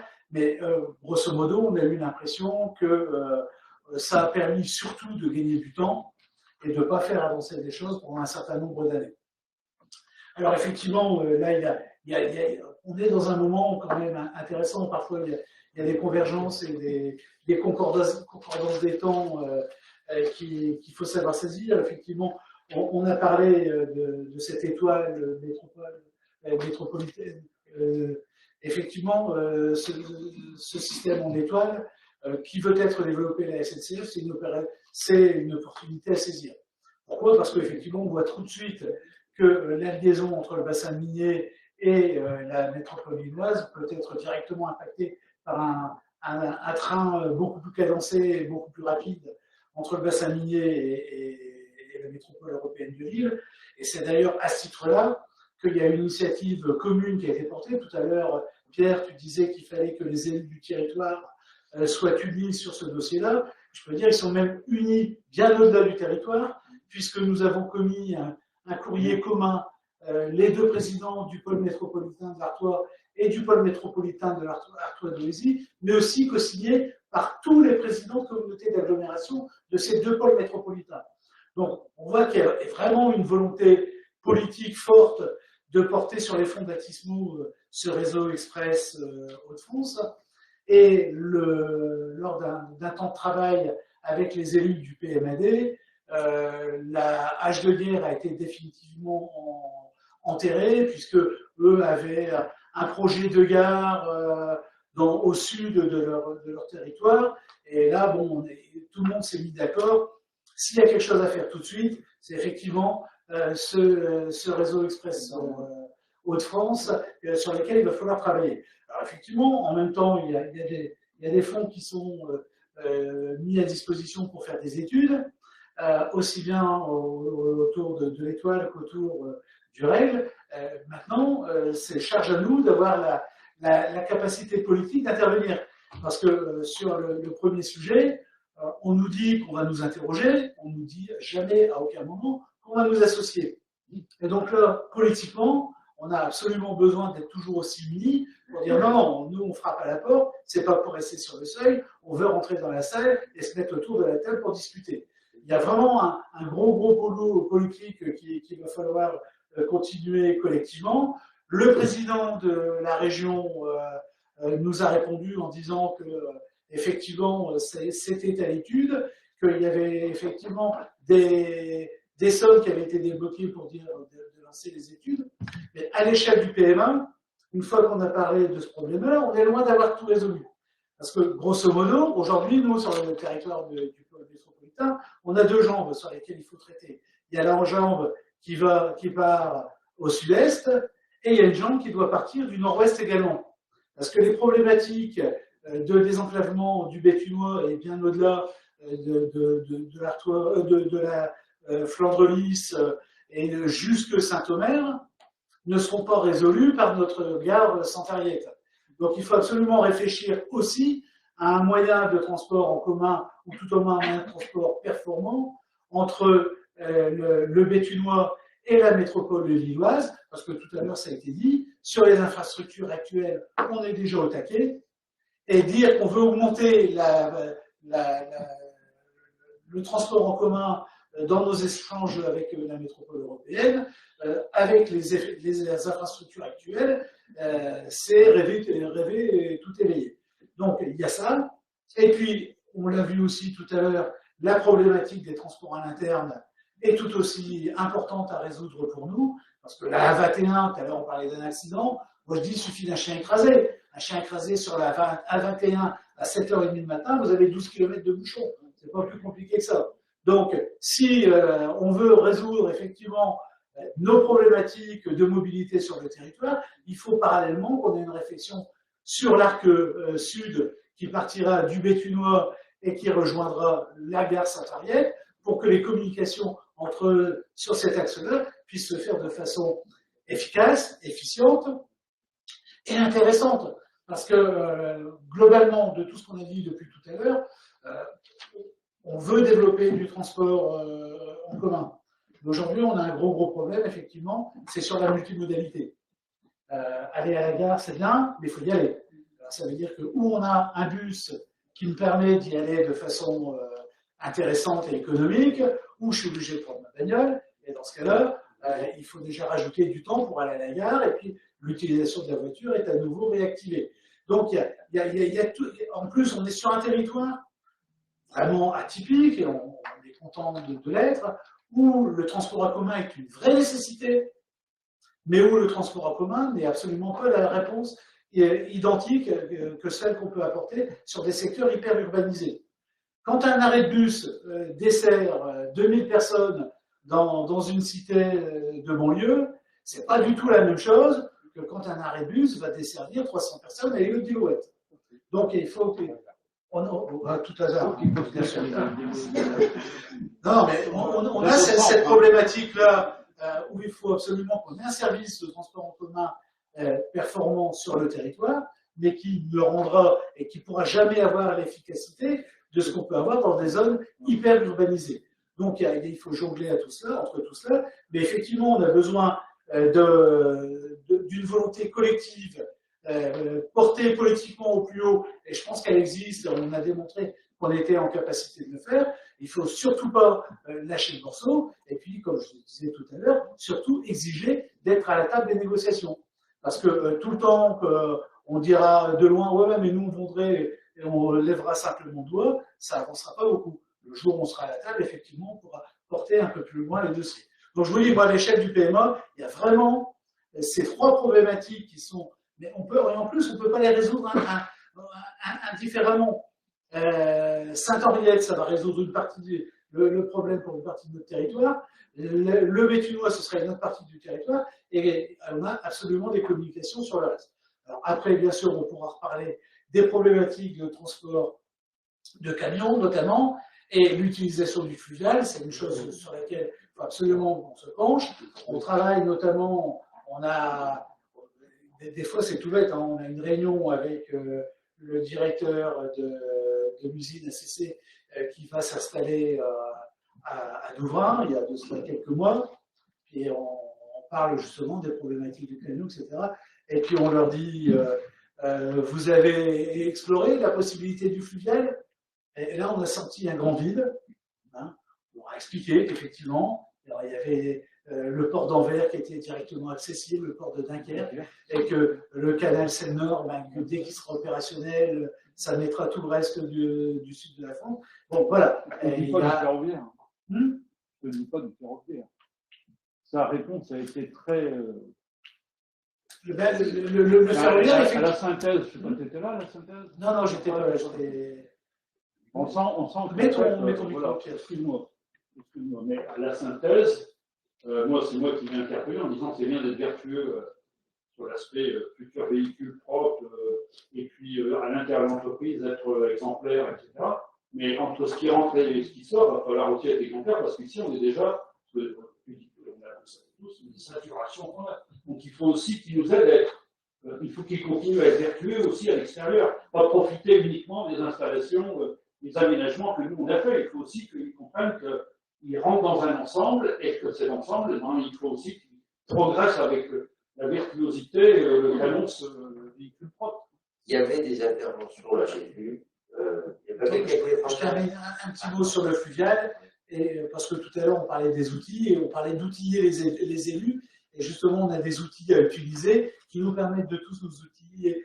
Et je pense qu'il faut les saluer. Et il y a Lola qui organisera un séminaire sur le transport fluvial au mois de juin. Donc là également, on aura l'occasion certainement de se retrouver et puis d'avancer quelques arguments. Alors, non, après, il y a une première intervention. Vas-y. Oui, bon, Le département du Pas-de-Calais. Merci, Monsieur le Président. Donc, aujourd'hui, le directeur aménagement développement territorial pour le département du Pas-de-Calais, je salue le travail qui a été fait, bien sûr, par les présentateurs. Je voulais effectivement signaler tout l'intérêt et l'importance pour le département des travaux qui débutent là maintenant, parce que ça a été dit, hein, les routes départementales sont saturées. Alors, l'étude faite par Lola a présenté effectivement une projection en 2025, c'est 2021. Alors, on sait que les aménagements d'infrastructures aussi conséquents, c'est à 15-20 ans. Et pour avoir travaillé avec l'agence urbanisme, on a quelques projections qui nous annoncent une situation bien plus critique que ce qui a été présenté tout à l'heure. Donc, effectivement, il y a un enjeu majeur pour l'ensemble des parties prenantes du syndicalisme du PMA, dont le département, je voulais le souligner. Merci. Il y a ici. Moi, je rejoins tout à fait ce qui a été dit par le PMO sur les problématiques d'intermodalité, en particulier sur le renfort du réseau de rabattement entre les artères principales, qu'elles soient ferroviaires ou bien chaînesses, et puis les nœuds, je dirais, secondaires. Et c'est peut-être plus une problématique à traiter au niveau du SNT. Je sais que le président du SNT réfléchit sur le développement du Vélib, l'utilisation des modes doux qui peuvent permettre justement d'améliorer le rabattement de 500 mètres d'un point de vue du DHNS. Il faut mettre en sécurité la voirie entre ces communes, et puis c'est pas important de dessert.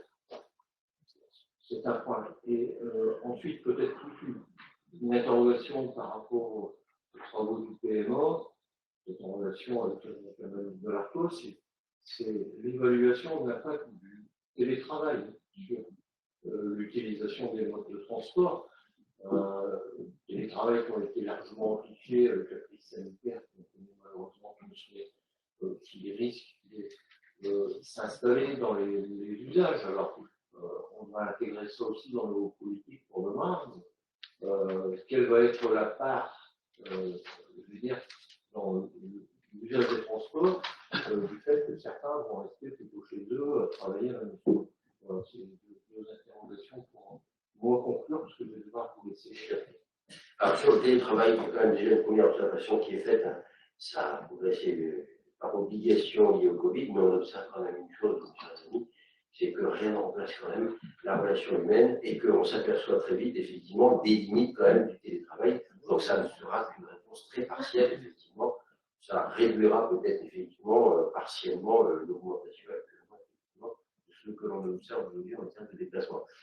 Sur le vélo, je répète, hein, donc, nous avons fait une proposition ici au CNT d'accompagner, de soutenir, d'apporter l'expertise aux communes, donc tous les techniciens qui sont là du SMT, qui sont brillants, sont en capacité de le faire pour effectivement élaborer un plan vélo dans les communes, etc. Parce que certaines n'ont pas effectivement l'ingénierie nécessaire pour le faire. Par contre, je le répète, nous ne financerons jamais, parce que je n'en ai pas la compétence, la réalisation des voies cyclables. Bon. Moi, je voulais simplement, quand même, à ce stade, Pierre, vas-y. Oui. Est-ce qu'il y a d'autres? Est-ce que il y a d'autres prises de parole? Non? Ah, vas-y. Alors, moi, je voudrais intervenir sur deux choses. La première, d'abord, une bonne connaissance du réseau ferroviaire, vous en doutez, et une bonne connaissance de ce qu'est la SNCF, quoique depuis 20 ans, ça a dû bien changer, bien sûr. Mais moi, je crois qu'il y a un acteur dans cette histoire de nouvelle ville, c'est SNCF Réseau. Et SNCF Réseau est une institution qui est séparée aujourd'hui de l'activité commerciale, qui gère donc le réseau, qui gère les installations, etc., et qui, elle, a des contraintes. Et elle a des contraintes, c'est-à-dire qu'elle doit faire passer des trains, ils sont voyageurs et ils sont marchandises. Or, bon, on a parlé de sillon tout à l'heure, à juste raison, c'est-à-dire que nous, on peut toujours estimer qu'il y aurait besoin d'un cadencement très fort entre Lille et Lens, voire Douai, mais à l'évidence, s'il y a cadencement, on prend la place d'autres sillons et des sillons, voilà. Or, si on écoute SNCF Réseau, il y a des contraintes, on ne pourra peut-être pas aller au-delà de telle situation, telle situation. Or, il existe aujourd'hui une réalité à la SNCF, c'est que les trains de marchandises roulent de plus en plus dans la journée. Or, avant, les trains de marchandises, ils roulaient la nuit. J'en ai fait plein. Pourquoi? C'est tout simplement pour laisser la place aux voyageurs. Or, pour une raison d'économie, une raison de réduction des moyens, etc., l'organisation nouvelle pour réduire, etc. Donc, à mon avis, il faut aussi qu'on ait ça en tête. C'est-à-dire qu'on doit les bousculer aussi sur ce que eux pensent de leur gestion future s'il y a ce nouvel axe. Donc ça, à mon avis, c'est pas rien, parce que ce sont quand même des techniciens de haut vol, ils connaissent aussi leur partition, nous aussi, on a des techniciens, bien sûr, mais il faut aussi savoir jouer finement avec ce genre d'organisme qui est national, qui se sent parfois même un peu très fort et qui considère que eux savent et nous, il faut qu'on l'applique. Et je sais ça parce que j'ai des exemples d'amis qui se sont battus dans d'autres régions et où face à eux, on a vu une SNCF assez raide sur ces principes. Donc moi, je pense que ça, c'est pas rien. Deuxième aspect qui me paraît essentiel, il en a parlé tout à l'heure, c'est la desserte transversale. Aujourd'hui, vous n'avez pas de desserte transversale. Historiquement, la SNCF a été bâtie pour passer de Paris à Lille, de Paris à Dunkerque, de Paris à Valenciennes, de Paris. Alors, aujourd'hui, nous, on regarde, et ce que tu démontres avec l'intensité des flux, c'est qu'il y a bien des flux très importants qui sont transversaux. Or, si on n'a pas des dessertes adaptées à ça, donc c'est pour ça qu'il faut bien tenir compte de ces deux aspects. C'est-à-dire que l'aspect fret et l'aspect qui se conjuguent, des flux qui vont traverser plutôt que ceux qui vont être en perpendiculaire. Et ça, à mon avis, il faut y prêter attention parce que c'est l'enjeu. Si on veut que nous, ça circule fort et bien d'une métropole à un autre, d'un point à un autre, il faut aussi qu'on ait une capacité libérée pour faire ce genre de choses. Or, le réseau aujourd'hui, de par son organisation, il a perdu des atouts. Avant, on pouvait se croiser sur les lignes SNCF. Ah oui, vous ne savez pas ça. Bon. Parce qu'il y avait des gares ouvertes, il y avait la gare des Nains-Beaumont, on pouvait se garer, le voyageur, il passait devant le train de marchandises, et le train de marchandises, il passait derrière. Je prends ces exemples-là. Bon. Je pourrais faire la même chose dans d'autres gares, ou avec une. Bon. Mais aujourd'hui, c'est plus possible. Soit peut-être avec une, à Lens encore, bon. Les lignes, les gares qui ont été fermées. Donc on a rigidifié Et puis il y a la zone, le Bourges qui est là. Je reviens à Bourges. Si on dit demain il faut que Bourges soit plus ferroviaire, il va falloir passer les trains, il va falloir passer quelque part. Donc c'est pour ça qu'il y a des enjeux de confrontation avec des gens comme ça, et que se faire entendre là-dessus, c'est aussi montrer qu'on est conscient que ça ne va pas être simple, mais il faut aussi qu'eux, ils vont y gagner. Hein. Si on obtient des moyens d'État, si on obtient des moyens de la Réunion, si on obtient des moyens européens, ils vont y gagner. Hein. Donc la bataille n'est pas une petite bataille. Quoi. Je pense que modifier une structure ferroviaire, c'est pas remettre un peu de goudron sur une marine. Hein. Je vais prendre l'exemple de. Merci bien. Il y en a qui sont en visio, c'est vrai que ceux qui sont en visio, on ne sait pas si ils souhaitent évoquer quelque chose, non? Très bien, pas de prise de parole. Bon, moi je voulais savoir, je pense que la SNCF c'est une sorte d'État dans l'État. On l'a bien vu d'ailleurs à un moment donné. Ça dépend des époques. Oui. Quand il y a une volonté politique et qu'il y a des marques. Et d'ailleurs, je vais rejoindre. Quand il y a une volonté politique, on arrive quand même parfois à se faire entendre. J'en veux pour preuve, on a vu la difficulté sur les lignes TGV supprimées ici ou là. Mais il n'empêche qu'il y a une démarche politique forte qui a été engagée par les élus, et on va dire qu'on a tout obtenu, Mais on a quand même aussi des petits quelque chose à faire trouver effectivement la SNCF dans ses projets. Donc ça veut dire quand même que, effectivement, quand on est mobilisé, on arrive toujours, même les plus puissants, on arrive quand même effectivement à les faire reculer. Et donc la SNCF, moi je pense sincèrement que la SNCF aujourd'hui, le réseau n'est plus du tout adapté à ce type de être. C'est un manque d'investissement, on a fait des économies, effectivement, on n'a pas voulu y consentir les budgets qui convenaient d'y engager. Et donc, comme tu l'as précisé, on en est au point effectivement de ne plus pouvoir faire circuler, effectivement, de pouvoir garer un train pour faire passer un autre, etc. Et de faire passer des trains de marchandises dans la journée, ce qui est une aberration totale, puisqu'il y a effectivement à ce moment-là des voyageurs qui ont besoin de circuler, d'aller travailler, etc. Bref, je pense que le réseau est aujourd'hui au tête. Moi, je pense aujourd'hui, mes chers amis, quand même, si on en revient à nos petits moutons. Bon. La picardisation, c'est bien. Je suis d'accord, quand on est président d'une institution, on doit faire attention à tous les territoires. Bertrand a dû effectivement donner des gages à la Picardie et à l'Aisne, Saint-Quentin, Amiens. Bon, ça peut se comprendre. Sauf que moi, je ne voudrais quand même pas que l'on paye les pots cassés quelque part, parce que les enjeux sont pas les mêmes.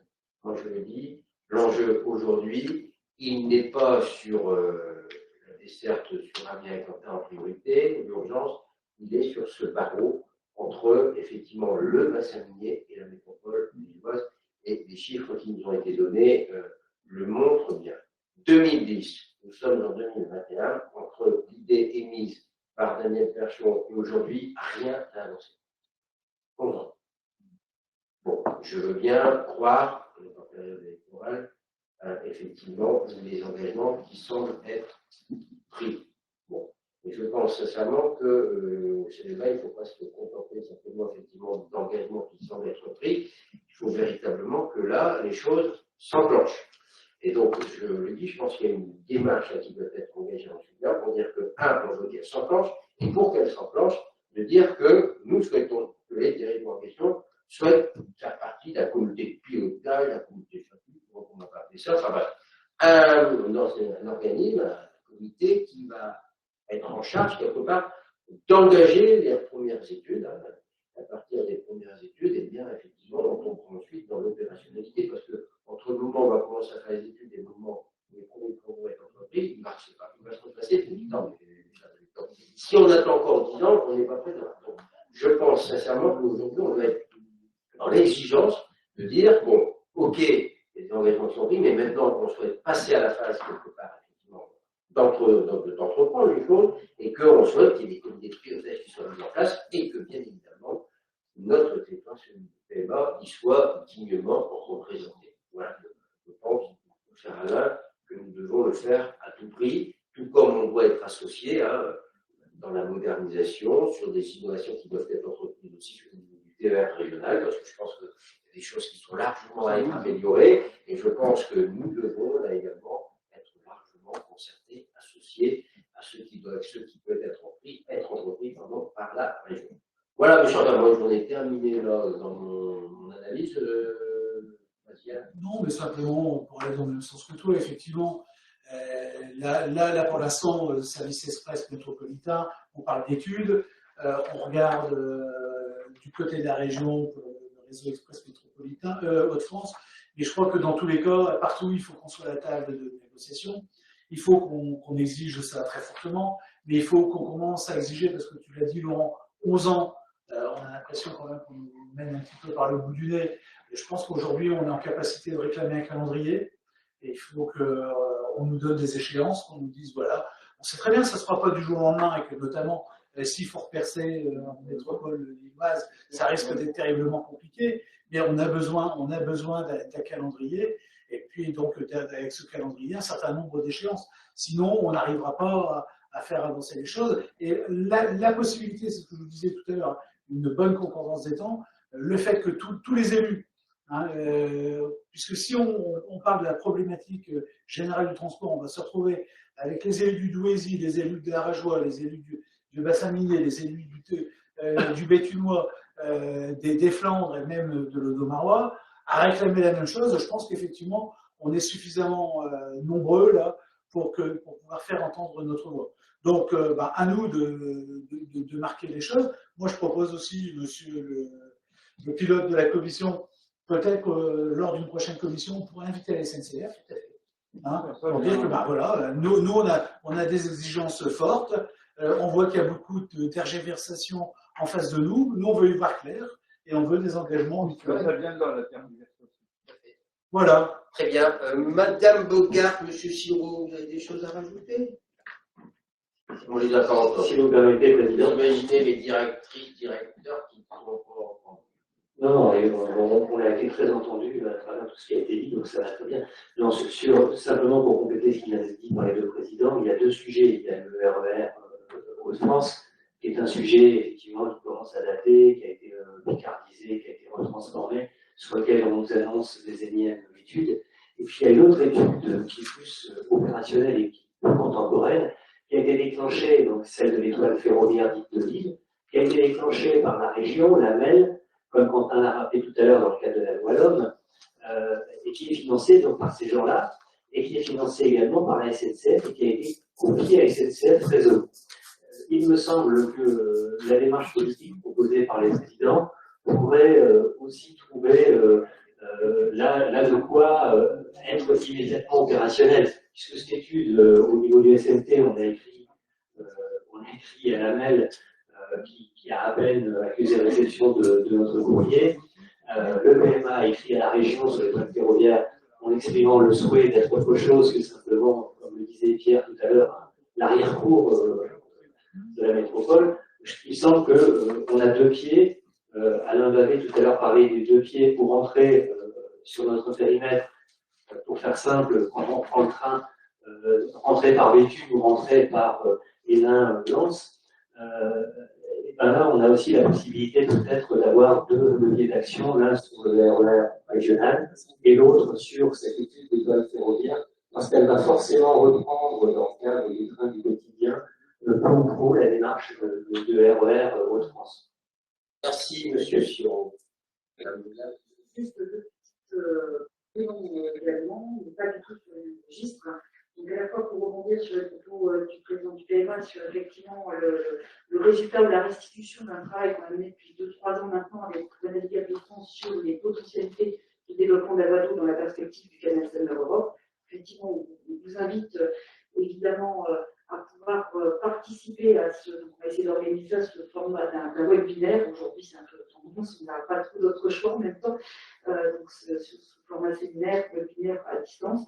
Pour vous présenter les résultats de cette étude, puisqu'il y a quand même pas mal d'éléments et d'informations, et surtout des potentialités qui ont été résumées dans la présentation de Mathieu en une slide, très rapidement présentée. Il y a vraiment des opportunités, puisqu'il y a pas mal de clés, il y a 13 clés de transbordement sur le territoire, en traversant le PMA, donc des potentialités d'utiliser la Guadeloupe beaucoup plus qu'aujourd'hui, notamment sur les enjeux logistiques évoqués M. Chérec.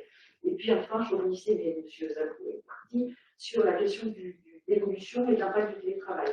On en discute actuellement avec notre structure alter ego de Lille, donc la DUM, puisqu'effectivement, dans les relations et dans ces enjeux de télétravail, il y a bien vu dans les chiffres de mobilité, les relations de nos travailleurs et de nos actifs sont vraiment très liées avec les résidents qui habitent la métropole. J'en ai particulièrement au sein de l'agence, d'ailleurs, qui sont résidents lillois et qui pratiquent le télétravail très régulièrement. Donc c'est vrai que c'est un phénomène qu'il va falloir prendre en compte. On va travailler avec la DUM pour mener une réflexion, une étude d'évaluation de ces impacts. C'est sûr qu'en ce moment, la crise sanitaire n'est pas non plus un bon moment, puisqu'elle fausse quand même un peu, puisque c'est par obligation. Donc elle fausse un petit peu fausserait les résultats si on s'y intéressait sur les effets actuels. Par contre, il faut qu'on regarde avec les entreprises des pratiques nouvelles qui vont s'installer à la fois sur les entreprises du territoire, mais également en lien avec les actifs qui travaillent sur la métropole lilloise. Donc c'est une réflexion qu'on va engager avec la DUM, parce que ça semblait évident de le faire avec eux, compte tenu de l'interaction de nos deux territoires. Voilà. Merci.